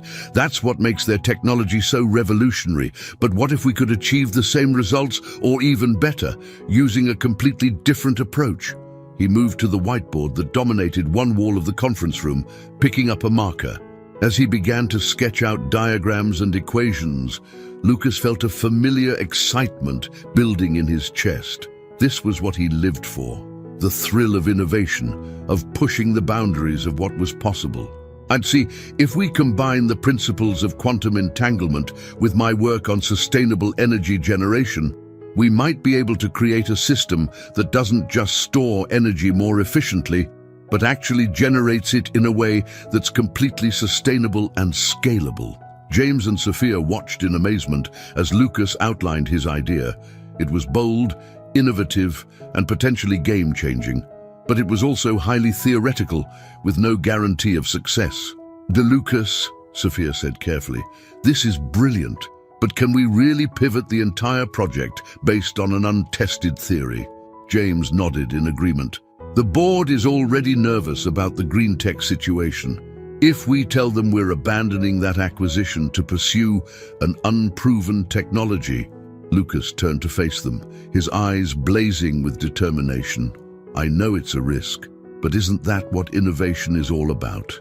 Taking risks, pushing boundaries. This could be so much bigger than just acquiring green tech's technology.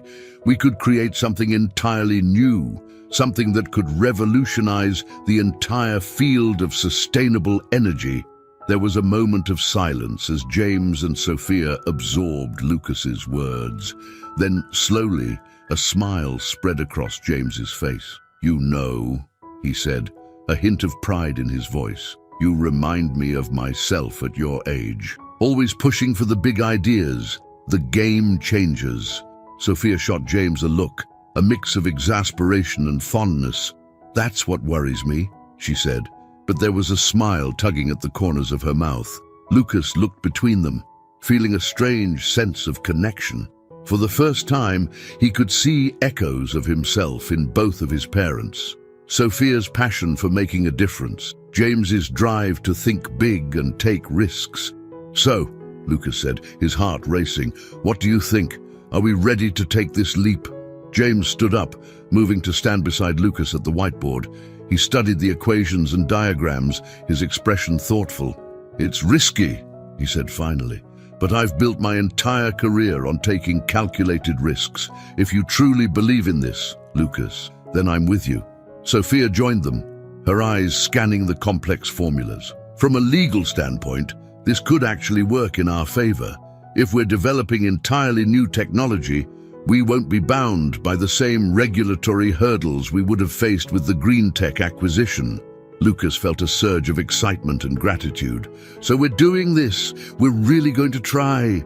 James nodded, clapping Lucas on the shoulder. We're doing this, but we need to move fast. We'll need to reassure the board, reallocate resources, bring in new experts. And we'll need to keep this under wraps, Sophia added. If word gets out about what we're working on, we could face serious competition or attempts to undermine our work. Lucas nodded, understanding the gravity of the situation. This wasn't just a scientific endeavor anymore. It was a high-stakes game with potentially world-changing consequences. As they began to outline their new strategy, Lucas felt a mix of exhilaration and trepidation. He was about to embark on the most challenging and important work of his life, with his once estranged father and his devoted mother by his side. It was a scenario he never could have imagined just a few weeks ago. The rest of the day passed in a blur of activity. James called an emergency board meeting to present their new direction, using all of his considerable charm and business acumen to win over the skeptical executives.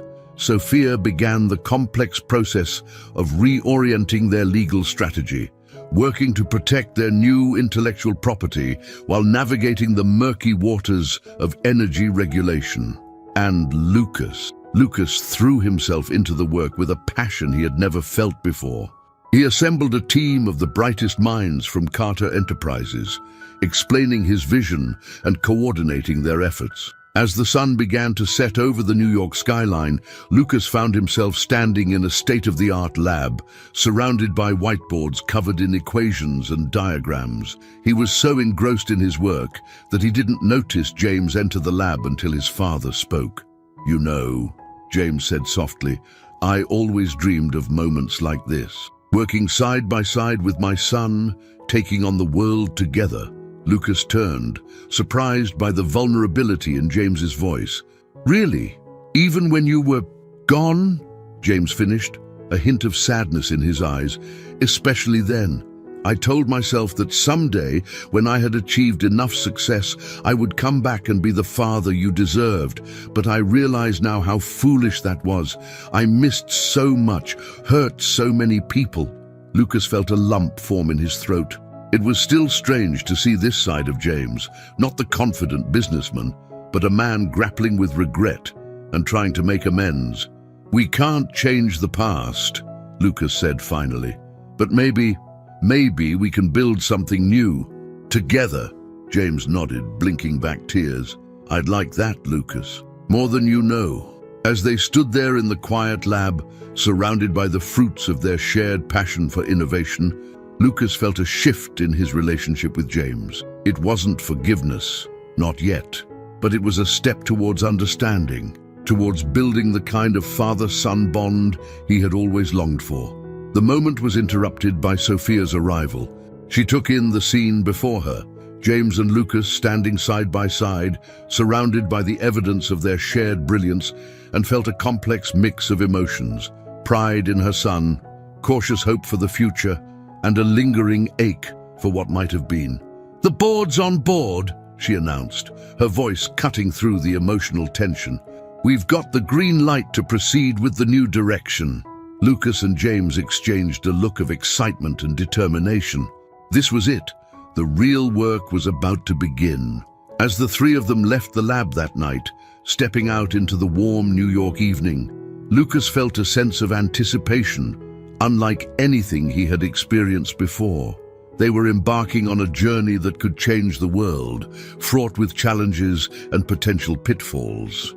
But for the first time, he felt like he had a true team behind him, a brilliant, complicated, determined family ready to take on whatever obstacles lay ahead. The city stretched out before them, a glittering tapestry of lights and possibilities. And somewhere in that urban jungle, the future of sustainable energy and the future of the Carter-Mitchell family was waiting to be written.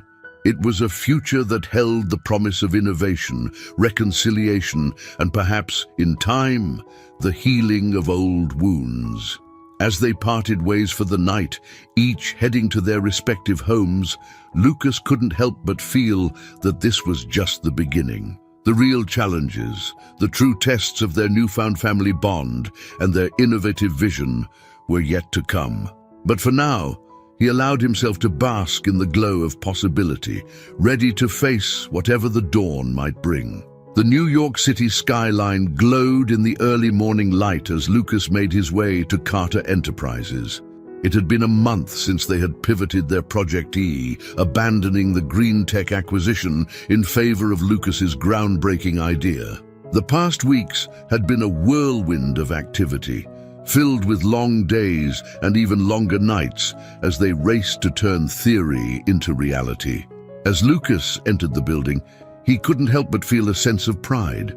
The lobby was buzzing with energy, people hurrying to and fro with a sense of purpose. It was a far cry from the small startup he had been running just a few months ago. Now, he was at the heart of one of the biggest and most innovative projects in the sustainable energy sector. The elevator ride to the top floor seemed to take longer than usual, giving Lucas time to reflect on the changes in his life. Working alongside James had been complicated. There were moments of brilliant collaboration where Lucas could see the potential of what they could achieve together. But there were also times of tension, old wounds threatening to reopen as they navigated their newfound professional relationship. And then there was Sophia. His mother had thrown herself into the legal aspects of the project with a passion that both impressed and worried Lucas. He couldn't shake the feeling that she was pushing herself too hard, trying to prove her worth in this new family dynamic. As the elevator doors opened, Lucas was surprised to see Thomas, James's longtime assistant, waiting for him. "Good morning, Mr. Mitchell," Thomas said, his usually impassive face showing a hint of concern. "Mr. Carter asked me to escort you to his office as soon as you arrived. There's been a development." Lucas felt a knot form in his stomach. In the world of high-stakes business and cutting-edge technology, a development rarely meant good news. He followed Thomas down the hallway, his mind racing with possibilities.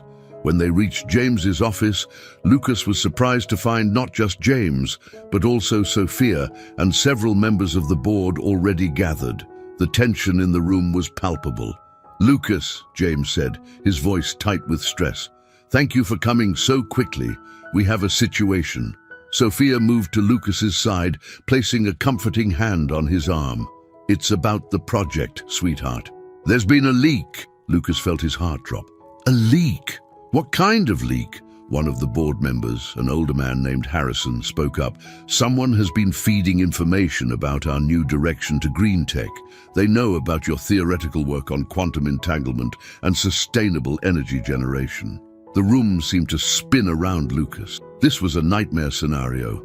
If green tech got their hands on the specifics of their research, they could potentially beat them to the punch, rendering all their work useless. "How?" Lucas managed to ask.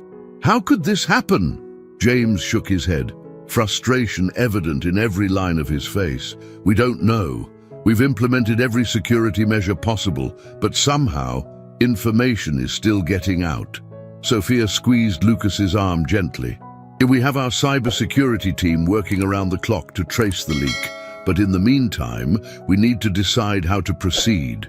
Lucas looked around the room, taking in the grim faces of the board members. "What are our options?" Harrison cleared his throat. "Some of us believe we should cut our losses, go back to the original plan of acquiring green tech, even if it means paying a premium." Lucas felt a surge of anger. "No, absolutely not. We can't give up now, not when we're so close to a breakthrough." James nodded in agreement. "I'm with Lucas.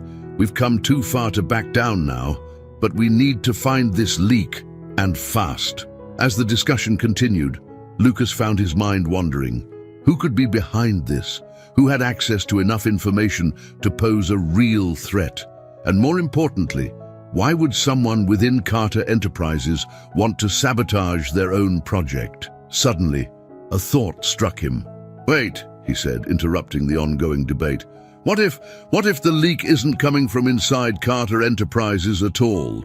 All eyes turned to Lucas. James leaned forward, his interest piqued. "What do you mean?" Lucas took a deep breath, organizing his thoughts. "Think about it. We've been so focused on internal security, but what if the leak is coming from one of our external partners? The labs we've been working with, the suppliers," Sophia's eyes widened in realization, "or the legal firms we've been consulting with on the regulatory aspects?" James stood up, pacing the room as he considered this new angle. "It's possible. We've had to bring in a lot of outside expertise for this project. Any one of them could be the weak link." Harrison frowned. "But how do we investigate without tipping our hand? If we start questioning all our partners, word will get out that we're onto the leak." Lucas felt a surge of determination. This was his project, his vision. He wasn't about to let it be derailed by corporate espionage. "We don't question them directly. We feed them false information, different stories to different partners. See which version ends up in green tech's hands." There was a moment of silence as everyone absorbed Lucas's suggestion. Then, slowly, James began to smile. "It's risky," he said, "but it just might work. Lucas, I think you might have a future in corporate strategy." As the meeting broke up, with board members hurrying off to implement the new plan, Lucas found himself alone with James and Sophia. The three of them stood in silence for a moment, the weight of the situation hanging heavy in the air. "I'm sorry," James said finally, his voice soft. "I never wanted to drag you into this kind of corporate warfare, Lucas. This isn't what science is supposed to be about." Lucas shook his head. "No, it's not. But if we want to make a real difference, to create something that can change the world, this is the game we have to play. I'm ready for it." Sophia looked between them, a mix of pride and concern on her face. "Just be careful. Both of you. This world, it can change people. Don't lose sight of why we started this in the first place." As they left the office, heading to their respective tasks, Lucas couldn't shake a feeling of unease. They were entering dangerous territory, playing a high-stakes game with potentially global consequences, and somewhere out there, someone was working against them, trying to steal or sabotage the work that had become his life's passion. The next few weeks were a blur of activity. Lucas threw himself into his work with renewed vigor, pushing the boundaries of his theories, while also helping to craft the false information they would use to smoke out the leak. It was exhausting, exhilarating work that left him little time to dwell on the personal complications of working so closely with James and Sophia. But late one night, as Lucas was burning the midnight oil in the lab, he received an unexpected visitor. Emma, his best friend from college, walked in, a look of concern on her face. "Lucas Mitchell," she said, her voice a mix of affection and exasperation. "When was the last time you saw the outside world?" Lucas blinked, realizing he had lost track of time. "Emma, what are you doing here?" She held up a bag of takeout. "Feeding you, apparently, and making sure you haven't completely lost yourself in this project." As they sat together, sharing Chinese food and catching up, Lucas felt some of the tension of the past weeks begin to ease. Emma had always had that effect on him, grounding him when he got too caught up in his work. "So," Emma said, fixing Lucas with a penetrating look, "how are things really going? And I don't mean the project. I mean with you, with your family." Lucas sighed, pushing his food around with his chopsticks. "It's complicated. Working with James, it's like a roller coaster. One minute we're in sync, finishing each other's sentences, and the next, it's like we're speaking different languages." Emma nodded sympathetically. "And your mom? She's amazing, as always, but I can tell she's struggling too. It's a lot, having us all working together like this. I think she's worried about getting hurt again." Emma was quiet for a moment, considering her words carefully. "Lucas, I know this project means everything to you, but don't forget to take care of yourself and your relationships.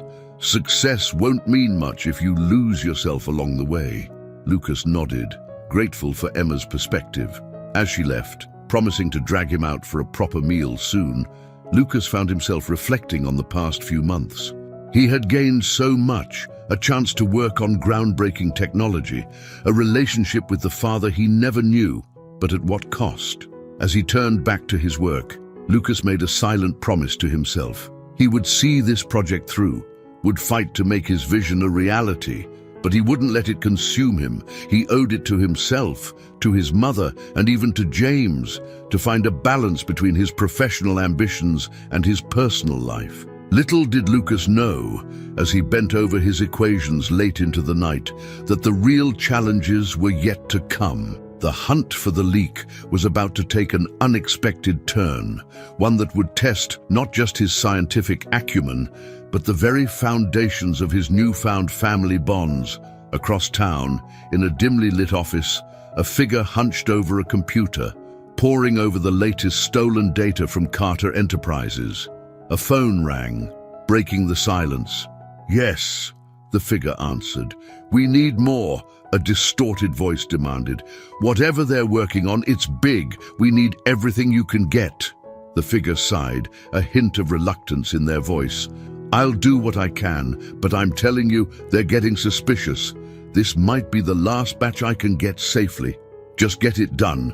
The voice snapped before the line went dead. The figure sat back, conflict evident on their face. They were in too deep now, caught between loyalty and ambition, between the promise of reward and the threat of discovery. As the first light of dawn began to creep through the window, they made a decision.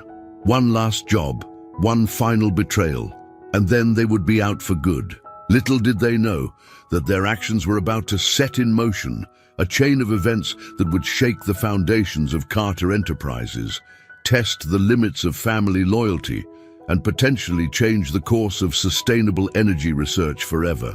As the sun rose over New York City, casting long shadows across the urban landscape, the stage was set for a confrontation that would push Lucas, James, and Sophia to their limits, forcing them to confront not just external threats, but the ghosts of their shared past and the uncertain future that lay ahead. The New York City skyline sparkled in the late afternoon sun as Lucas Mitchell stood at the window of his office at Carter Enterprises. His reflections stared back at him, a young man with tired eyes and a furrowed brow. The past few weeks had been a whirlwind of activity, filled with breakthroughs and setbacks as they raced to develop their groundbreaking sustainable energy technology while simultaneously trying to smoke out the source of the information leak. A knock on the door interrupted his thoughts. "Come in," Lucas called. Turning from the window, James entered, his face a mask of concern. "Lucas, we need to talk. The results from our false information strategy are in." Lucas felt his heart rate quicken. This was the moment they had been waiting for, the chance to finally identify the mole in their organization. "What did we find?" James sighed heavily, sinking into one of the chairs in front of Lucas's desk. "It's complicated. The leak isn't coming from where we thought it was. It's not one of our external partners." Lucas frowned, moving to sit behind his desk. "Then where? One of the board members?" James shook his head, his expression grim. "No, Lucas, the leaked information. It's coming from this floor, from someone with high-level access to our most sensitive data." The implications of James's words hit Lucas like a physical blow. This floor housed only the most senior members of the project team, including himself, James, and Sophia. That's impossible. Everyone here has been vetted, has a stake in the project's success. Why would any of them betray us? James leaned forward, his voice low and urgent. "I don't know, but we need to tread carefully. Whoever is behind this is smart, connected, and potentially very dangerous. We can't risk tipping them off that we're onto them." Lucas nodded, his mind racing. "What's our next move?" "We need to set a trap," James replied. "Feed false information to a select few individuals, each with a unique piece of data. When that data inevitably reaches Green Tech, we'll know exactly who the mole is." As they discussed the details of their plan, Lucas couldn't shake a growing sense of unease. The idea that someone so close to the project, someone they worked with every day, could be betraying them was almost unfathomable, and yet the evidence was undeniable. Later that evening, as Lucas was preparing to leave for the day, he received a text from Sophia asking him to meet her at a small cafe a few blocks from the office. Curious and a bit concerned, Lucas made his way through the busy New York streets, his mind still churning with the implications of the day's revelations. He found Sophia seated at a corner table, her face etched with worry. As Lucas sat down across from her, he could see the toll the past few weeks had taken on his mother. There were dark circles under her eyes, and her usual air of calm determination had been replaced by a nervous energy. "Mom," Lucas said softly, reaching out to take her hand. "What's going on? Are you okay?" Sophia squeezed his hand, her eyes darting around the cafe as if checking for eavesdroppers. "Lucas, I think I know who the leak is." Lucas felt his breath catch in his throat. "What? How?" Sophia leaned in close, her voice barely above a whisper. "I've been doing some digging of my own, looking into financial records, communications logs, and I found something troubling." She pulled out her tablet, quickly navigating to a series of documents. "Look at these transfers, large sums of money, moving through a series of shell companies, all leading back to one person on our team." Lucas studied the documents, his heart sinking as he realized the implications. The name at the end of the paper trail was one he knew well, someone he had come to trust and respect over the past few months. "This can't be right," he muttered, shaking his head in disbelief. "There has to be some other explanation." Sophia's expression was sympathetic but firm. "I wish there was, sweetheart, but the evidence is pretty damning. We need to take this to James, decide how to proceed."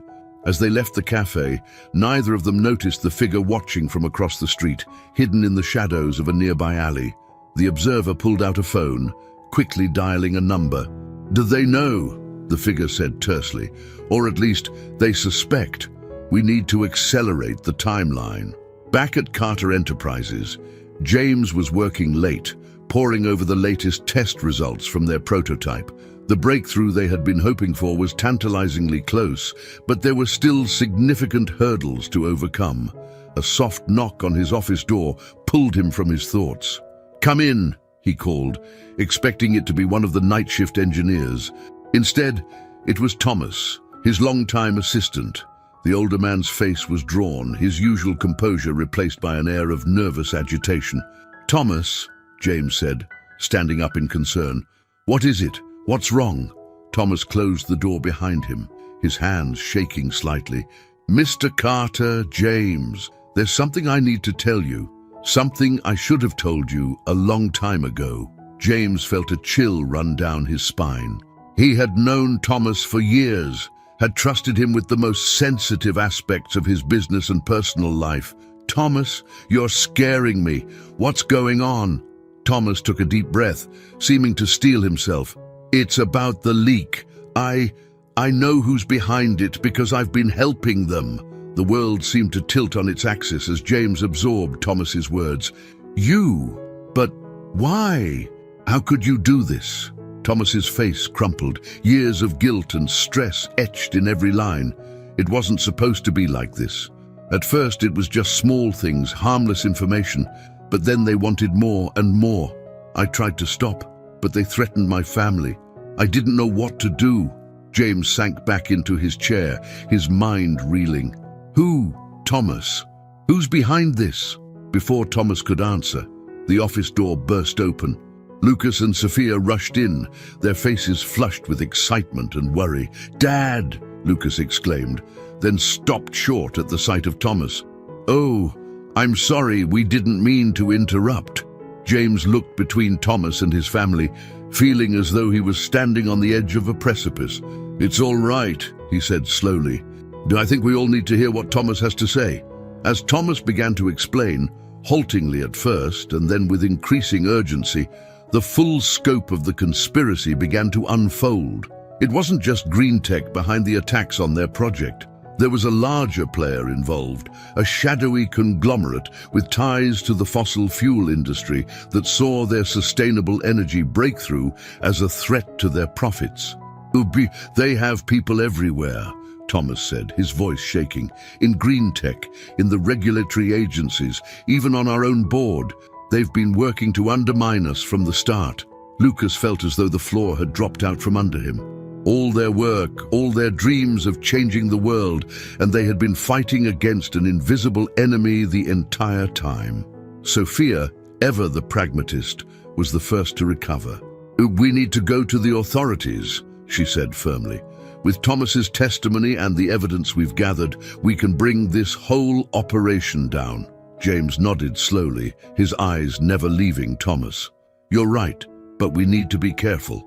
If this conspiracy is as far-reaching as Thomas says, we can't trust anyone outside this room."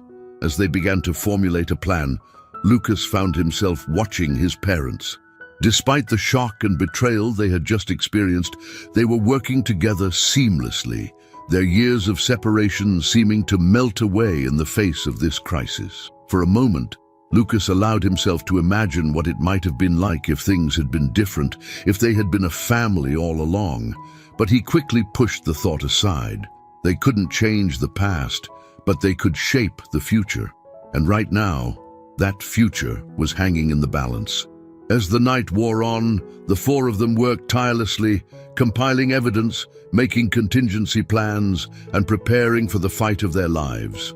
They knew that the coming days would be crucial, not just for their project, but for the future of sustainable energy and perhaps even the planet itself. Outside, the New York City night pulsed with its usual energy, oblivious to the drama unfolding in the offices of Carter Enterprises.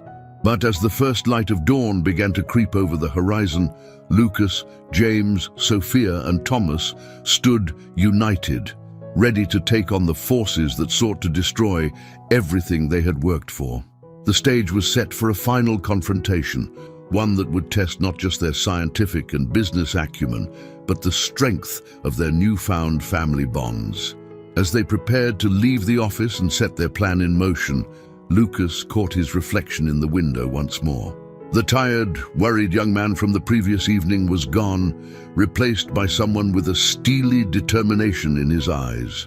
Whatever challenges lay ahead, whatever obstacles they would face, Lucas knew one thing for certain: they would face them together, as a family. And in that moment, despite the danger and uncertainty that surrounded them, he felt a glimmer of hope. They had come this far against all odds. Now, it was time to finish what they had started and change the world. The early morning sun cast long shadows across the bustling streets of New York City as Lucas, James, Sophia, and Thomas made their way out of Carter Enterprises. The weight of their newfound knowledge hung heavy on their shoulders, each step feeling like a move in a dangerous chess game they hadn't realized they were playing. Lucas glanced at his parents, noting the determined set of their jaws and the subtle way they positioned themselves protectively around him. It was a stark reminder of how much had changed in the past few months. Once estranged, they were now a united front, facing an invisible enemy that threatened not just their project, but their very lives. As they approached a nondescript cafe a few blocks from the office, James spoke in a low voice. "Remember, we can't trust anyone outside our immediate circle.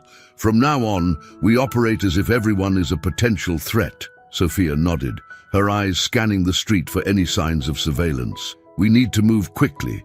The longer we wait, the more time they have to cover their tracks." They entered the cafe, choosing a secluded booth in the back.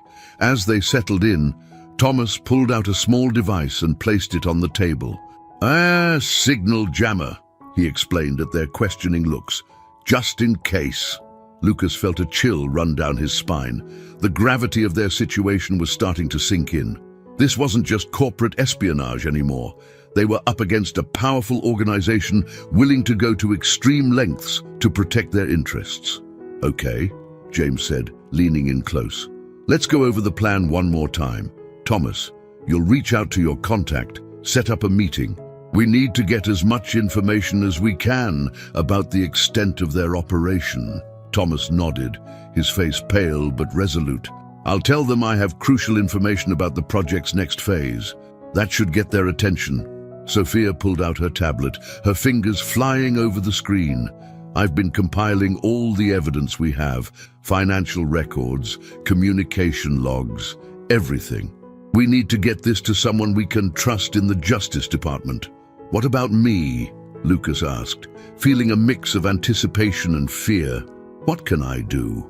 James and Sophia exchanged a look, a silent communication passing between them. It was James who spoke, his voice gentle but firm. "Lucas, I know you want to be in the thick of things, but we need you to focus on the project. If we're going to beat them, we need that breakthrough. You're the only one who can make it happen." Lucas felt a surge of frustration. "But I can help. I'm not some kid you need to protect. I'm part of this too." Sophia reached out, taking his hand. "We know, sweetheart, and you are helping. Your work is the key to all of this. Without it, none of what we're doing matters." As they continued to discuss their strategy, Lucas found his mind wandering to the lab, to the equations and experiments that had consumed his life for the past months. They were so close to a breakthrough, he could feel it. But with everything that was happening, would they have enough time? Their planning session was interrupted by the arrival of their food. As they ate, maintaining a facade of normalcy for any watching eyes, Lucas couldn't help but marvel at the surreal nature of their situation. Here they were, casually eating breakfast while plotting to take down a massive conspiracy. As they prepared to leave, James pulled Lucas aside. "Son, I know this isn't easy, and I know you want to be more involved in the investigation, but I need you to understand something." Lucas looked at his father, noting the lines of worry etched on his face. "What is it?" James placed a hand on Lucas's shoulder, his eyes intense. "You are the most important part of all of this, not just because of your work on the project, but because you're my son, and I can't bear the thought of anything happening to you." The raw emotion in James's voice caught Lucas off guard. For a moment, he saw past the successful businessman, past the absent father, to the man underneath, a man trying desperately to protect his family and make amends for past mistakes. "I understand," Lucas said softly. "I'll do my part. Just be careful, okay, all of you?" As they left the cafe, splitting up to avoid arousing suspicion, Lucas felt a renewed sense of purpose. He may not be on the front lines of the investigation, but his work in the lab could be the key to bringing down the entire conspiracy. The next few days passed in a blur of activity. Lucas threw himself into his research with renewed vigor, pushing the boundaries of what was possible in sustainable energy generation. The lab became his world, a place where he could focus solely on the science and forget, for a few hours at least, about the danger that lurked outside. It was late one evening, as Lucas was poring over some particularly challenging calculations, that he had a sudden epiphany. The solution he had been searching for, the key to making their technology not just viable but revolutionary, was right there in front of him. With trembling hands, Lucas began to input the new variables into their simulation program. As the results began to pour in, he felt his heart rate quicken. This was it. This was the breakthrough they had been waiting for. Lucas reached for his phone, ready to share the news with James and Sophia, when a noise from the hallway caught his attention. It was well past midnight. No one else should be in the building. Cautiously, Lucas made his way to the lab door, peering out into the dimly lit corridor. At first, he saw nothing, but then a shadow moved, and Lucas felt his blood run cold. A figure was making its way towards the lab, moving with purpose. In the low light, Lucas couldn't make out any features, but one thing was clear: whoever it was, they weren't supposed to be there. Lucas's mind raced. Should he confront the intruder? Try to slip away unnoticed? Call security? As he weighed his options, the figure drew closer, and Lucas caught a glimpse of something metallic in their hand. In that moment, all thoughts of caution fled. Lucas slammed the lab door shut, engaging the emergency lock. His hands shaking, he pulled out his phone, dialing James's number. "Dad," he whispered as soon as James picked up. "Someone's here. In the building. I think they're armed." James's voice came through, sharp with alarm. "Lucas, listen to me carefully. Stay where you are. Don't open the door for anyone. I'm on my way." As Lucas ended the call, he heard a sound that made his blood run cold, the soft beep of the keypad outside the lab door. Whoever was out there had the access code. Panic rising in his throat, Lucas looked around the lab frantically. He needed to hide, to protect the breakthrough he had just made. As the door began to open, Lucas made a split-second decision. He grabbed his laptop, shoving it into his bag along with as many of his notes as he could gather.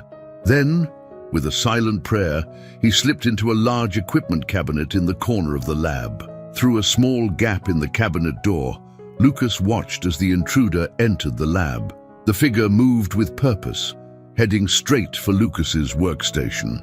As they began to rifle through the papers left on the desk, Lucas held his breath, praying that the pounding of his heart wouldn't give him away.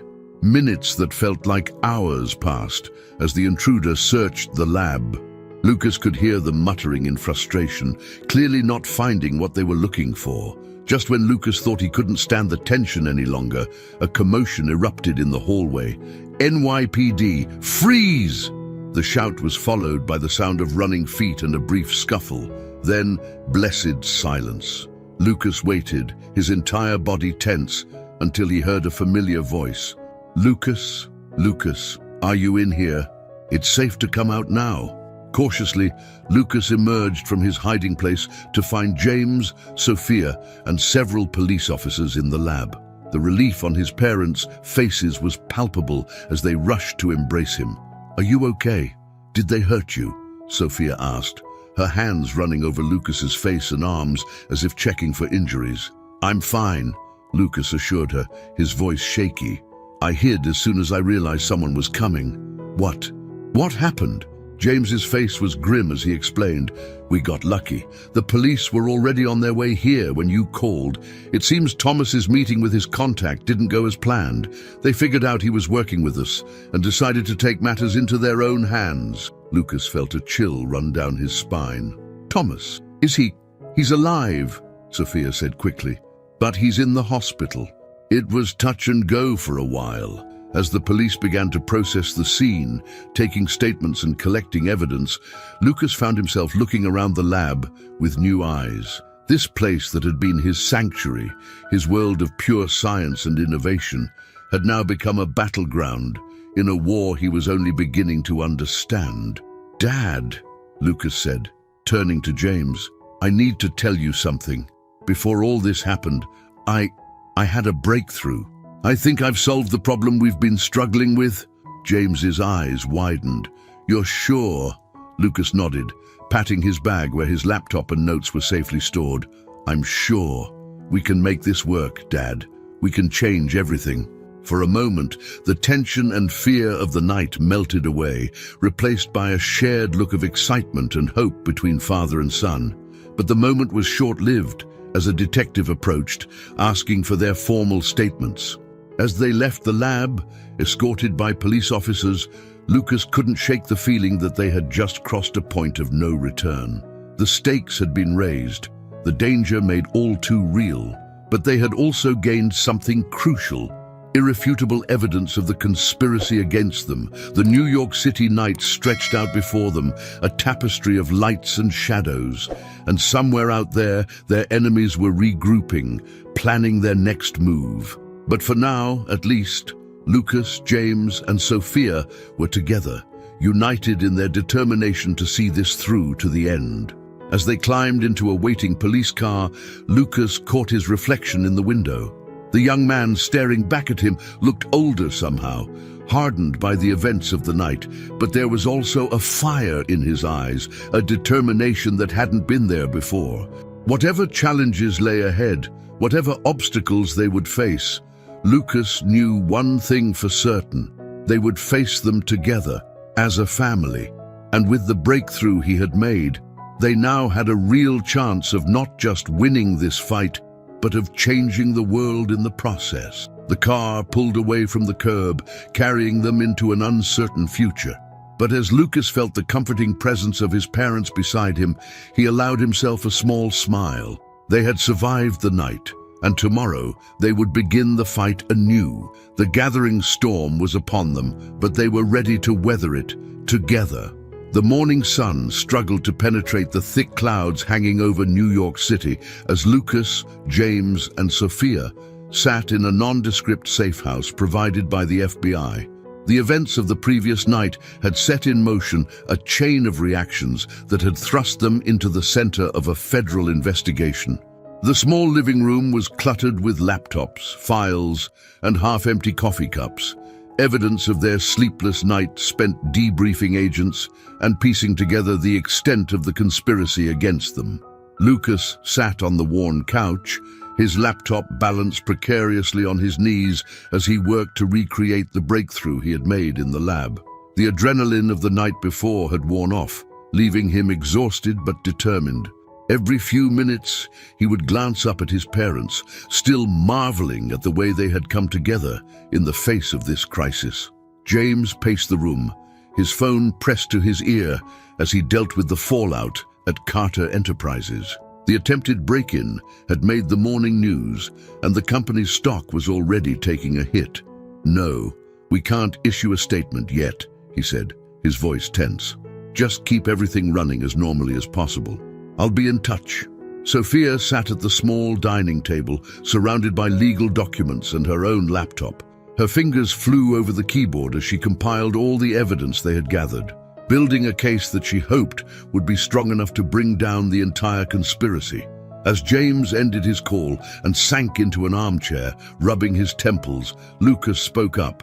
"I've almost got it," he said, his voice hoarse from lack of sleep. "In the calculations I made last night, I'm close to replicating them." James leaned forward, his exhaustion momentarily forgotten. "That's great news, son. Once we have that locked down, we'll have concrete proof of what our technology can do. It'll make it a lot harder for them to bury this." Sophia looked up from her work, a small smile on her face despite the dark circles under her eyes. "You too, and your science," she said fondly. "Don't forget, we need to make sure all of this is legally airtight. We can't give them any loopholes to slip through." As if on cue, there was a knock at the door. Everyone tensed, exchanging wary glances. An FBI agent stationed outside the safe house poked his head in. "Mr. Carter, there's someone here to see you. Says his name is Thomas." James stood quickly, his face a mix of relief and concern. "Let him in." Thomas entered the room, looking pale and haggard. His arm was in a sling, and a nasty bruise bloomed across one side of his face. "I'm sorry to intrude," he said, his voice weak, "but I couldn't stay in the hospital. Not when there's so much at stake."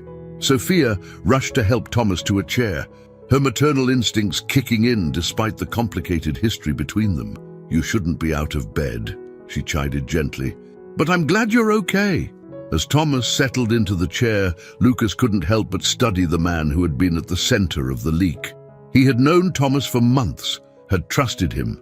The betrayal still stung, even though he understood the impossible position Thomas had been in. "I have more information," Thomas said, his eyes darting between James, Sophia, and Lucas.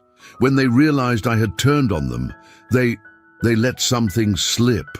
Things I think you need to know." For the next hour, Thomas laid out everything he had learned about the conspiracy.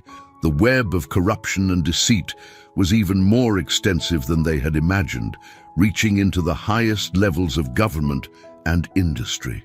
As he spoke, Lucas felt a growing sense of dread. How could they possibly hope to fight against something so vast and powerful? But then he looked at his parents, at James's determined expression and Sophia's fierce concentration as she took notes, and he felt a surge of hope. They had come this far, against impossible odds. They could see this through. As Thomas finished his account, there was a moment of heavy silence in the room. It was James who finally broke it, his voice steady and resolute. "Thank you, Thomas. I know how much courage it took to come forward with this. We'll make sure you and your family are protected."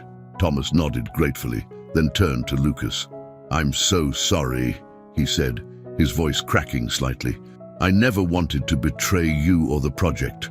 I hope someday you can forgive me." Lucas felt a lump form in his throat. The anger and hurt he had felt towards Thomas melted away, replaced by compassion. "There's nothing to forgive," he said softly. "You were trying to protect your family. I understand that now more than ever."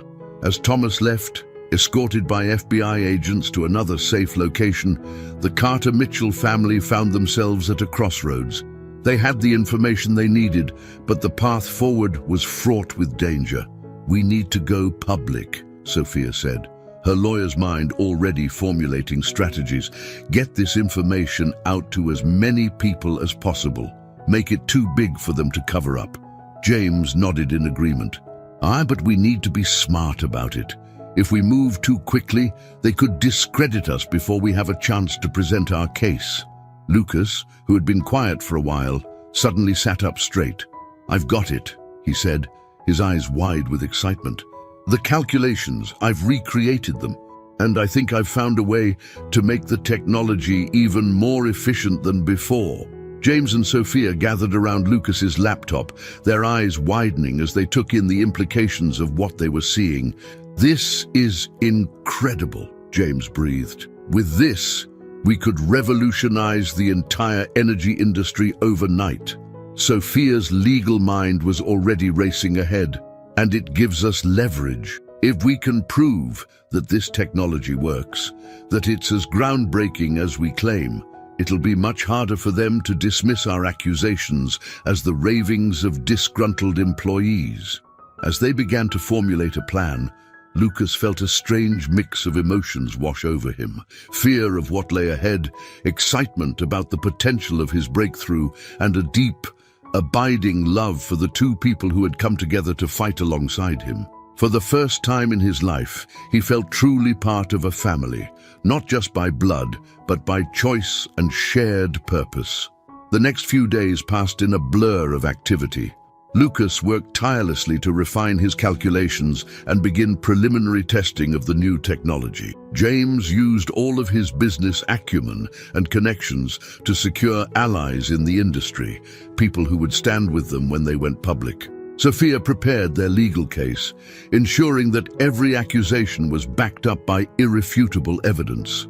Through it all, they remained in the safe house, cut off from the outside world, except for their FBI handlers. The isolation was difficult, but it also brought them closer together.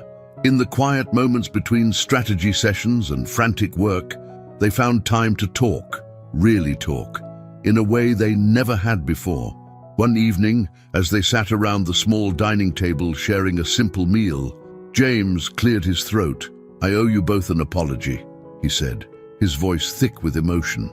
"Lucas, I missed out on so much of your life because I was too focused on my own ambitions. And Sophia, I hurt you in a way that can never truly be made right." Sophia reached out, taking James's hand.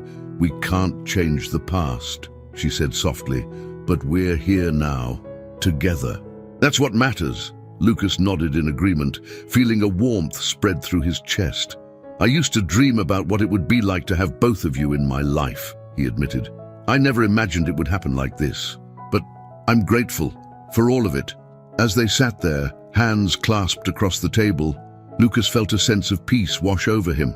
Whatever challenges lay ahead, whatever dangers they would face them as a family. The moment was interrupted by a sharp knock at the door. An FBI agent entered, his face grave. "Mr. Carter, Ms. Mitchell, Lucas, we've received intelligence that suggests our location may have been compromised. We need to move you immediately." The peaceful atmosphere shattered, replaced by a flurry of activity as they rushed to gather their essential documents and equipment. As they were ushered out of the safe house and into waiting vehicles, Lucas couldn't shake the feeling that they were moving towards a final confrontation. The New York City night enveloped them as they sped through the streets, the familiar skyline a stark reminder of everything that was at stake. Lucas clutched his laptop to his chest, knowing that it contained the key to their future, both the breakthrough technology and the evidence that could bring down a corrupt empire. As they drove, James reached out, placing a hand on Lucas's shoulder. "Whatever happens," he said, his voice steady, "I want you to know how proud I am of you, not just for your brilliance, but for your courage and your heart." Sophia, sitting on Lucas's other side, squeezed his hand. "We're in this together," she said firmly. "All of us." Lucas nodded, feeling a surge of determination. They were heading into the unknown, facing enemies more powerful than they could have imagined, but they had something their opponents didn't: the strength of a family united, the power of truth, and a technology that could change the world. As the city lights blurred past the car windows, Lucas allowed himself a small smile. The eye of the storm was passing, and they were about to plunge back into the tempest. But for the first time in his life, he felt truly ready to face whatever lay ahead. With his parents by his side and his breakthrough secure, Lucas knew that they had a real chance of not just surviving this ordeal, but of emerging victorious. The car turned onto a quiet street, heading towards a new safe house and an uncertain future. But as Lucas looked at the determined faces of his parents, he felt a sense of calm settle over him. They were the Carter-Mitchell family, and together they were unstoppable. The new safe house, a nondescript brownstone in a quiet Brooklyn neighborhood, felt claustrophobic after days of confinement. Lucas paced the small living room, his mind racing with calculations and strategies. James sat at the dining table, his laptop open as he coordinated with their remaining allies at Carter Enterprises. Sophia was on the phone in the kitchen, her voice low and urgent as she spoke with contacts in the Justice Department. The tension in the air was palpable, a constant reminder of the high stakes they were facing. Lucas paused by the window, peering out through a gap in the curtains at the street below. Everything looked normal, People walking dogs, kids playing on the sidewalk, but he couldn't shake the feeling that danger lurked just out of sight. "DeLucas," James called, breaking through his son's reverie. "Come take a look at this." Lucas moved to his father's side, leaning over to see the computer screen. James had pulled up a news article, the headline blaring, "Carter Enterprises under investigation. Fraud and corporate espionage alleged." "They're trying to get ahead of the story," James said, his voice tight with anger. "And painting us as the criminals before we can go public with what we know." Sophia joined them, her call finished. "It's not just the media," she said grimly. "I've just heard from my contact at the DOJ. There's pressure coming from high up to shut down our case. They're claiming national security concerns." Lucas felt a surge of frustration. How can they do this? We have evidence. We have Thomas's testimony. How can they just sweep it all under the rug? James placed a hand on Lucas's shoulder, his touch comforting despite the gravity of the situation. "Money and power, son. It's amazing what people can get away with when they have both in abundance." Sophia's eyes narrowed, a determined glint in them that Lucas recognized from countless courtroom battles. "But we have something they don't," she said. "We have the truth, and we have Lucas's breakthrough. We just need to find a way to get it all out there, to make it too big for them to cover up." As if on cue, Lucas's phone buzzed with an incoming text. He glanced at it, his eyes widening. "It's from Emma," he said, referring to his best friend and fellow scientist. "She says she might have a way to help us." James and Sophia exchanged a concerned look. "Lucas, are you sure we can trust her?" James asked cautiously. "We can't risk bringing anyone else into this who might be compromised." Lucas nodded emphatically. "I trust Emma with my life. She's been there for me through everything, and she knows almost as much about the project as I do. If she says she can help, I believe her." After a tense discussion, they agreed to hear Emma out. Lucas set up a secure video call, his heart racing as he waited for the connection to establish. When Emma's face appeared on the screen, he felt a rush of relief at seeing a friendly face after days of isolation. "Lucas!" Emma exclaimed, her eyes darting between him and his parents. "Thank God you're okay. I've been so worried." "We're hanging in there," Lucas replied, managing a small smile. "You said you might be able to help?" Emma nodded, her expression turning serious. "I think I might have a way to get your breakthrough and the evidence out to the public in a way that can't be ignored or covered up. But it's risky, and we'd have to move fast." As Emma outlined her plan, Lucas felt a mix of excitement and trepidation. It was audacious, potentially dangerous, but if it worked, "A live global broadcast," James said, his eyebrows raised. "From the UN Climate Summit, that's ambitious." Emma nodded. "I have a friend who works in IT for the summit. He can get us access to their systems. Let us hijack the broadcast for a few minutes. It would give you a platform to present your evidence and demonstrate the technology to the whole world at once." Sophia leaned forward, her legal mind already analyzing the potential ramifications. "It's not exactly legal," she mused. "Oh, but given the circumstances and the importance of what we're revealing, we might be able to justify it as whistleblowing." Lucas looked between his parents, seeing the wheels turning in their minds. "What do you think? Should we do it?" After a moment of tense silence, James nodded slowly. "It's a huge risk," he said, "but at this point, I think it's our best shot. If we can get the truth out there, all at once, to a global audience, it might be enough to force their hand." With the decision made, they sprang into action. The next 48 hours were a whirlwind of preparation. Lucas worked feverishly to prepare a concise, impactful presentation of his breakthrough technology. Sophia compiled their evidence into a clear, damning narrative of corporate corruption and environmental sabotage. James reached out to trusted allies, setting up a network of support to help spread the information once it was public. As the day of the summit approached, the tension in the safe house reached a fever pitch. They knew that this was likely their only chance. If they failed, if they were caught before they could broadcast their message, Everything they had fought for would be lost. The morning of the summit dawned clear and bright, a stark contrast to the storm of emotions brewing inside the brownstone. As Lucas put the finishing touches on his presentation, he felt a hand on his shoulder. He looked up to see both of his parents standing there, their faces a mix of pride and concern. "Whatever happens today," Sophia said softly, "know that we love you, and we're so proud of the man you've become." James nodded in agreement. "You're braver and stronger than I ever was at your age. No matter how this plays out, you've already accomplished something extraordinary." Lucas felt a lump form in his throat. He stood, pulling both of his parents into a tight embrace. For a moment, they stood there, a family united in the face of overwhelming odds. The moment was broken by a knock at the door. Their FBI handlers had arrived to escort them to the summit. As they gathered their equipment and prepared to leave, Lucas took one last look around the safe house that had been their home and headquarters for the past week. He had a feeling that, one way or another, nothing would ever be the same after today. The ride to the UN building was tense, the New York City traffic seeming to crawl by at an agonizing pace. Lucas clutched his laptop to his chest, knowing that it contained not just his life's work, but potentially the key to changing the world's energy future. As they approached the UN, Lucas's phone buzzed with a message from Emma. "We're in position. Systems are go. Good luck." They made their way through security, their FBI escort smoothing the way.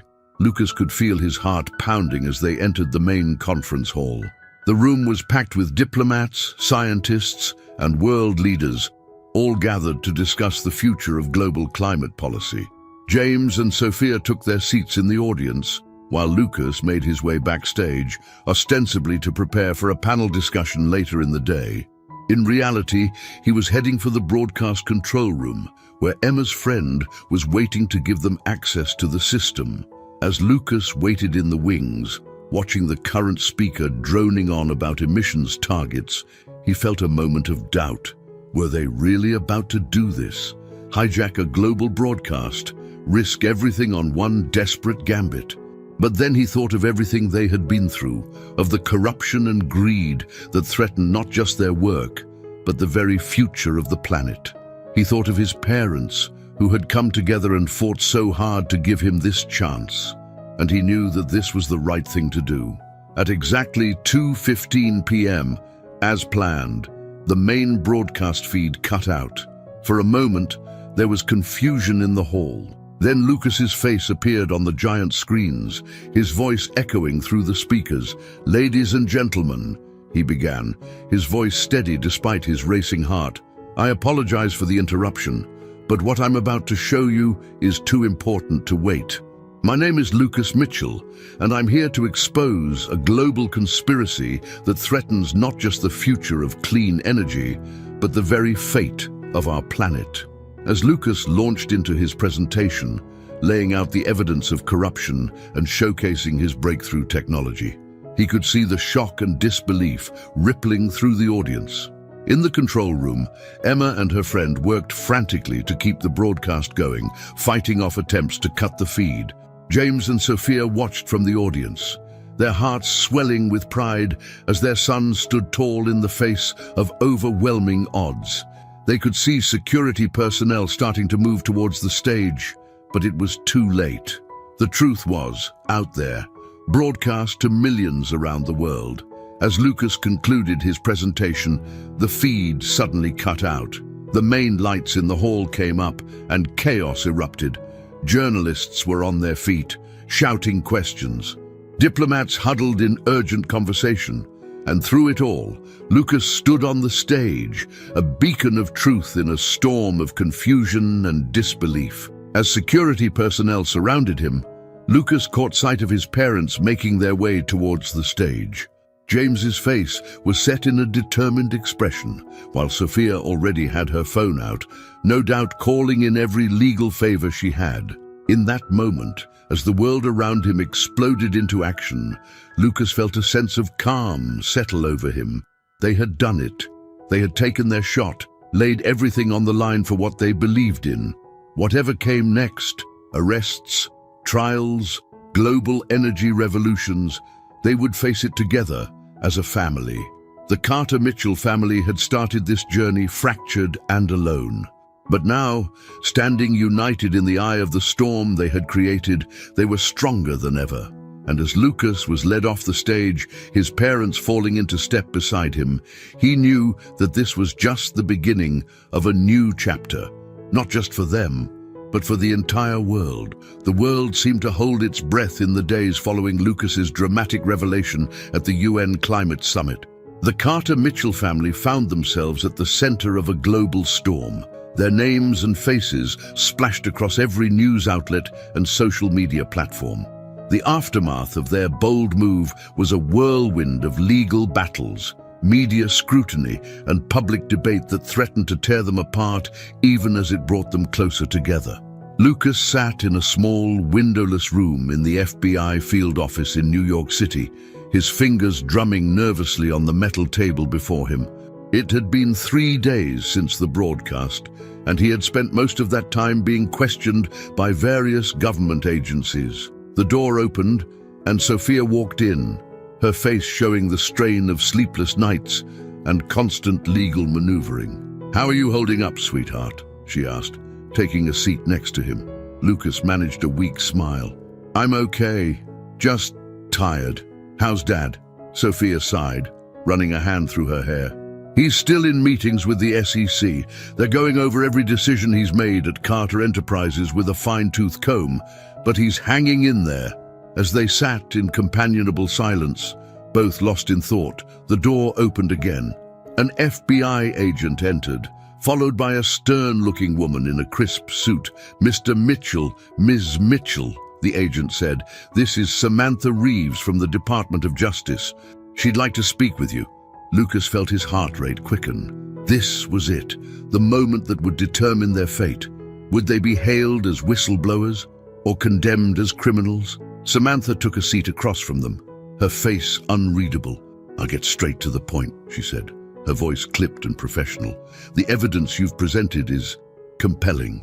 We've been conducting our own investigation, and it corroborates much of what you've claimed." Lucas and Sophia exchanged a look of cautious hope. Samantha continued, "However, the manner in which you chose to release this information has created some complications. Hijacking a UN broadcast isn't exactly standard whistleblowing procedure." Sophia leaned forward, her lawyer instincts kicking in. "Now, given the extent of the corruption we uncovered and the attempts to silence us, we felt we had no other choice. Surely, the importance of the information outweighs the unorthodox method of its release." Samantha's expression softened slightly. "That's the argument many are making. The public response has been overwhelming. People are demanding action, not just against the corporations involved, but in support of your clean energy technology." Lucas felt a glimmer of hope. "So what happens now?" "Now," Samantha said, "we negotiate. The DOJ is prepared to offer you a deal.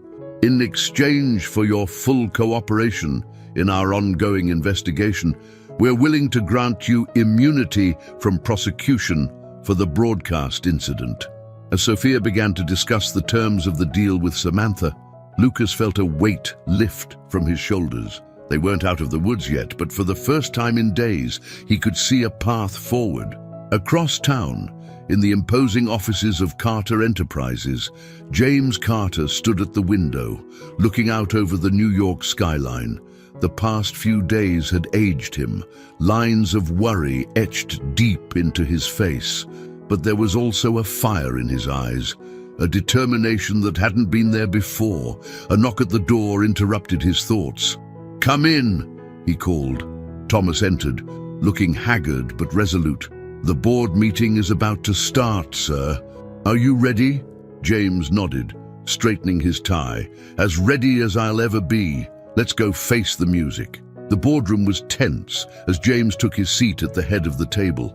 The other board members watched him warily, a mix of anger, fear, and grudging respect in their eyes. "Gentlemen," James began, his voice steady, "I know the past few days have been tumultuous, but I stand by the actions of my son and our family.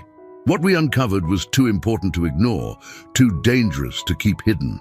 One of the older board members, a man named Harrison, spoke up. "James, you've put this company in an impossible position. Our stock is in freefall. We're facing multiple investigations, and our reputation is in tatters. How do you propose we move forward from this?" James leaned forward, his eyes blazing with the same passion he'd seen in Lucas during the broadcast. "We move forward by embracing the truth, by acknowledging our past mistakes, and committing ourselves fully to the clean energy future that Lucas has made possible." He stood, pacing the room as he spoke. "Gentlemen, we have a choice. We can try to weather this storm by denying and deflecting, or we can seize this opportunity to remake Carter Enterprises into a leader in sustainable technology. I know which path I intend to take. The question is, are you with me?" As James laid out his vision for the company's future, he could see the mood in the room begin to shift. The anger and fear were still there, but now there was also a spark of excitement, a glimmer of hope for what they could achieve. By the time the meeting ended, James had secured the board's tentative support for his plan. It wouldn't be easy. They would face intense scrutiny and numerous challenges in the months ahead, but they had a chance to turn this crisis into an opportunity. As James left the boardroom, his phone buzzed with a message from Sophia. "Deal with DOJ in place. Lucas is free to go. Meet us at home." James felt a surge of relief and love. After everything they had been through, they were still standing, still fighting. He quickly replied, "On my way. Tell Lucas I'm proud of him, of both of you." Across the city, in a small cafe near the FBI office, Lucas and Sophia sat nursing cups of coffee, the adrenaline of the past few days finally wearing off. "So, what happens now?" Lucas asked, his voice tinged with equal parts excitement and trepidation. Sophia reached out, squeezing his hand. "Now, we keep fighting. The DOJ deal gives us some breathing room, but there's still a lot of work to do. We need to make sure your technology gets the support and recognition it deserves." Lucas nodded, his mind already racing with possibilities. "I've been thinking about that. What if we set up an independent foundation? Something separate from Carter Enterprises, dedicated to developing and implementing clean energy solutions worldwide." Sophia's eyes lit up. "That's a brilliant idea, sweetheart. It would allow us to work outside the corporate structure, partner with governments and NGOs." As they began to flesh out the idea, Lucas felt a renewed sense of purpose. The past few months had been a roller coaster of emotions and challenges, but they had also shown him what he was capable of, not just as a scientist, but as a person willing to stand up for what he believed in. The cafe door opened, and James walked in. For a moment, he just stood there, taking in the sight of his son and the woman he had loved and lost so many years ago. Then, with a few quick strides, he joined them at the table, pulling them both into a tight embrace. "We did it," he said softly, his voice thick with emotion. "Against all odds, we actually did it." As they sat there, a family reunited and strengthened by adversity, the cafe TV caught Lucas's attention. A news anchor was discussing the global reaction to their revelation. The fallout from the Carter-Mitchell disclosure continues to reverberate around the world. Protests have erupted in major cities, demanding action on climate change and corporate accountability. Meanwhile, several countries have already expressed interest in implementing the breakthrough clean energy technology revealed during the broadcast. Lucas felt a mix of pride and humility wash over him. What had started as a personal quest to prove himself had turned into something much bigger, something that had the potential to change the world. James noticed Lucas's distraction and followed his gaze to the TV. "Quite something, isn't it?" he said, a note of wonder in his voice. "To see the impact we've had." Sophia nodded, her expression thoughtful. "It's just the beginning, though. We've opened the floodgates, but now comes the hard part, making sure this momentum leads to real, lasting change." As they continued to talk, making plans and imagining the future, Lucas couldn't help but marvel at how far they had come. Just a few months ago, he had been a young scientist with a dream, working alone in his lab. Now, he was part of something bigger, a family, a movement, a potential revolution in how the world viewed and used energy. The challenges ahead were daunting. They would face opposition from entrenched interests, skepticism from those who feared change, and the sheer complexity of implementing a new energy paradigm on a global scale. But as Lucas looked at his parents, saw the determination in their eyes, and felt the strength of their support, he knew that they could face anything together. As the sun began to set over New York City, casting a golden glow through the cafe windows, the Carter Mitchell family raised their coffee cups in a quiet toast. "To the future," James said. "To the truth," Sophia added. "To family," Lucas finished. Their cups clinked together, a small sound that seemed to echo with the promise of bigger things to come. The world outside was changing, in part because of their actions. But in that moment, in the warm glow of the cafe and the love of his family, Lucas knew that no matter what challenges lay ahead, they would face them together. The journey that had begun with a young man's quest for recognition had transformed into something far greater, a family reunited, a world on the brink of change, and a future bright with possibility. As they left the cafe and stepped out into the New York evening, Lucas, James, and Sophia walked arm in arm, ready to face whatever came next as a united front. The city stretched out before them, a tapestry of lights and possibilities. And somewhere in that urban jungle, the future they had fought so hard for was waiting to be built, one step at a time. The early morning sun cast a golden glow over New York City as Lucas Mitchell stood at the podium, his heart racing with a mixture of excitement and nervousness. It had been 6 months since the dramatic revelation at the UN Climate Summit, and the world had changed in ways he could never have imagined. The grand opening of the Carter Mitchell Clean Energy Foundation headquarters was a testament to how far they had come. The sleek, solar-powered building stood as a beacon of hope and innovation in the heart of Manhattan, its very structure a showcase for the technologies they were working to implement worldwide. As Lucas looked out over the sea of faces, journalists, politicians, scientists, and supporters from around the globe, he caught sight of his parents in the front row. James and Sophia sat side by side, their hands clasped together, pride shining in their eyes. The sight gave Lucas the courage he needed to begin his speech. "Ladies and gentlemen," he began, his voice steady and clear, "6 months ago, we stood before the world and made a promise to fight for a cleaner, more sustainable future, a promise to challenge the status quo and push the boundaries of what's possible in clean energy technology. Today, as we open the doors of this foundation, we reaffirm that promise and take the next step on our journey towards a brighter tomorrow." As Lucas continued his speech, outlining the foundation's goals and the progress they had already made, he couldn't help but reflect on the whirlwind of events that had led to this moment. The months following their revelation had been challenging, to say the least. They had faced legal battles, smear campaigns, and attempts to discredit their work. But they had also found allies in unexpected places, environmental groups, forward-thinking politicians, and even some former rivals who recognized the potential of their technology. James had undergone a transformation of his own. After stepping down as CEO of Carter Enterprises to focus on the foundation, he had thrown himself into the work with a passion that surprised even those who knew him best. His business acumen and connections proved invaluable as they navigated the complex world of international energy policy and corporate partnerships.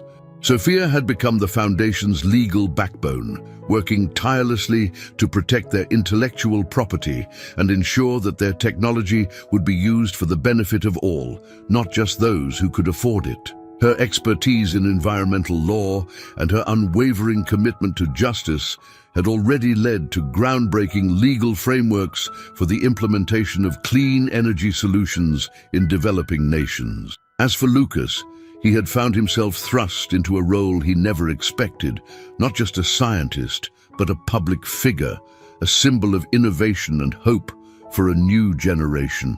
It was a responsibility that weighed heavily on him at times, but one that he embraced with the same determination that had driven him throughout his life. But this foundation is about more than just technology, Lucas continued, his voice gaining strength as he spoke. It's about people. It's about creating a future where clean, sustainable energy is not a luxury, but a fundamental right for every person on this planet. He gestured to the diverse group of young scientists and engineers seated near the front. That's why we've established the Next Generation Initiative to nurture and support the brilliant minds who will carry this work forward.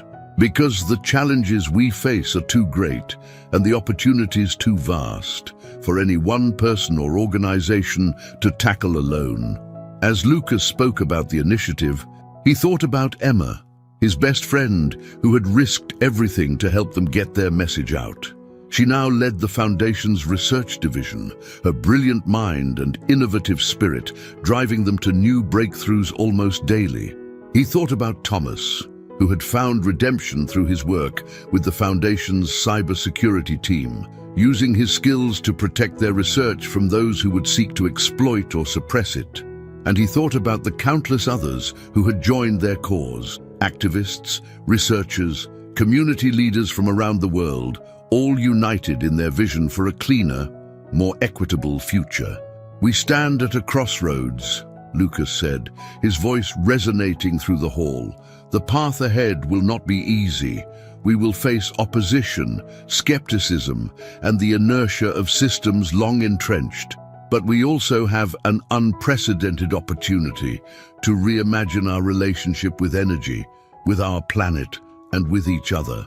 As he spoke, Lucas could see the emotion on the faces of those gathered. There was hope, determination, and a palpable sense of being part of something greater than themselves. The technology we've developed is just the beginning, he continued. It's a tool, a powerful one, but a tool nonetheless. The real change will come from how we choose to use it, from the choices we make as individuals, as communities, as nations. Lucas paused, looking out over the crowd. He saw journalists scribbling furiously, cameras flashing, and social media feeds lighting up with real-time reactions to his words. But more importantly, he saw people listening, really listening, their faces alight with the possibility of what could be. That's why we're not just opening a building today, Lucas said, his voice swelling with passion. We're opening a door to a future where clean energy is abundant and accessible to all.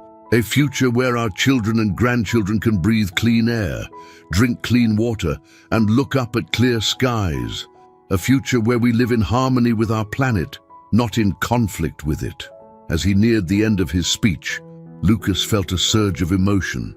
He thought about the journey that had brought him to this moment, the long nights in the lab, the fears and doubts, the moments of triumph and despair.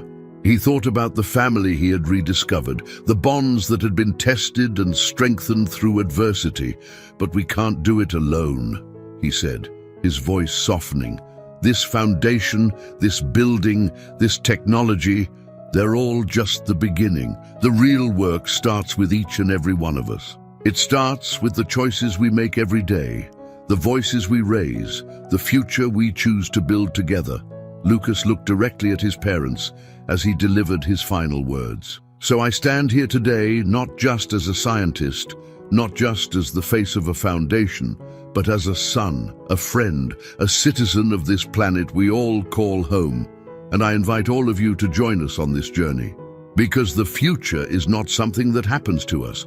It's something we create together, one choice, one innovation, one day at a time. As Lucas finished speaking, the hall erupted in applause. He stepped back from the podium, feeling a mix of relief and exhilaration. As he made his way off the stage, he was engulfed in a hug by his parents. "We are so proud of you, sweetheart," Sophia whispered, tears glistening in her eyes. James clasped Lucas's shoulder, his voice thick with emotion. "You've done something amazing here, son. Something that will change the world." As they stood there, a family united in purpose and love, Lucas felt a sense of peace wash over him. The road ahead would be challenging, filled with obstacles and setbacks, but they would face it together, stronger for the trials they had endured. The rest of the day passed in a blur of interviews, tours, and conversations with supporters and potential partners. As evening fell, Lucas found himself on the rooftop garden of the new building, looking out over the city he called home. Emma joined him, handing him a glass of champagne. "Quite a view, isn't it?" she said, her voice filled with wonder. Lucas nodded, taking in the sprawling cityscape before them. "It's amazing. And to think, in a few years, a lot of those lights could be powered by our technology." Emma bumped his shoulder playfully. "Look at you, Mr. Visionary. Remember when we were just two nerds in a college lab, dreaming about changing the world?" Lucas laughed, feeling a wave of gratitude for his friend's unwavering support. "Seems like a lifetime ago, doesn't it?" As they stood there, watching the city lights twinkle like stars, Lucas felt a profound sense of possibility.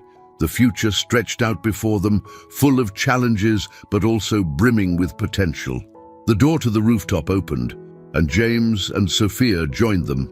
For a moment, the four of them stood in comfortable silence, each lost in their own thoughts about the journey that had brought them to this point. It was Sophia who finally spoke, raising her glass in a toast. "To new beginnings," she said softly. "To family," James added, his arm around Sophia's waist. "To friendship," Emma chimed in, grinning at Lucas. Lucas looked at the three people who meant the most to him in the world, feeling a swell of love and gratitude. "To the future," he said, his voice filled with hope and determination.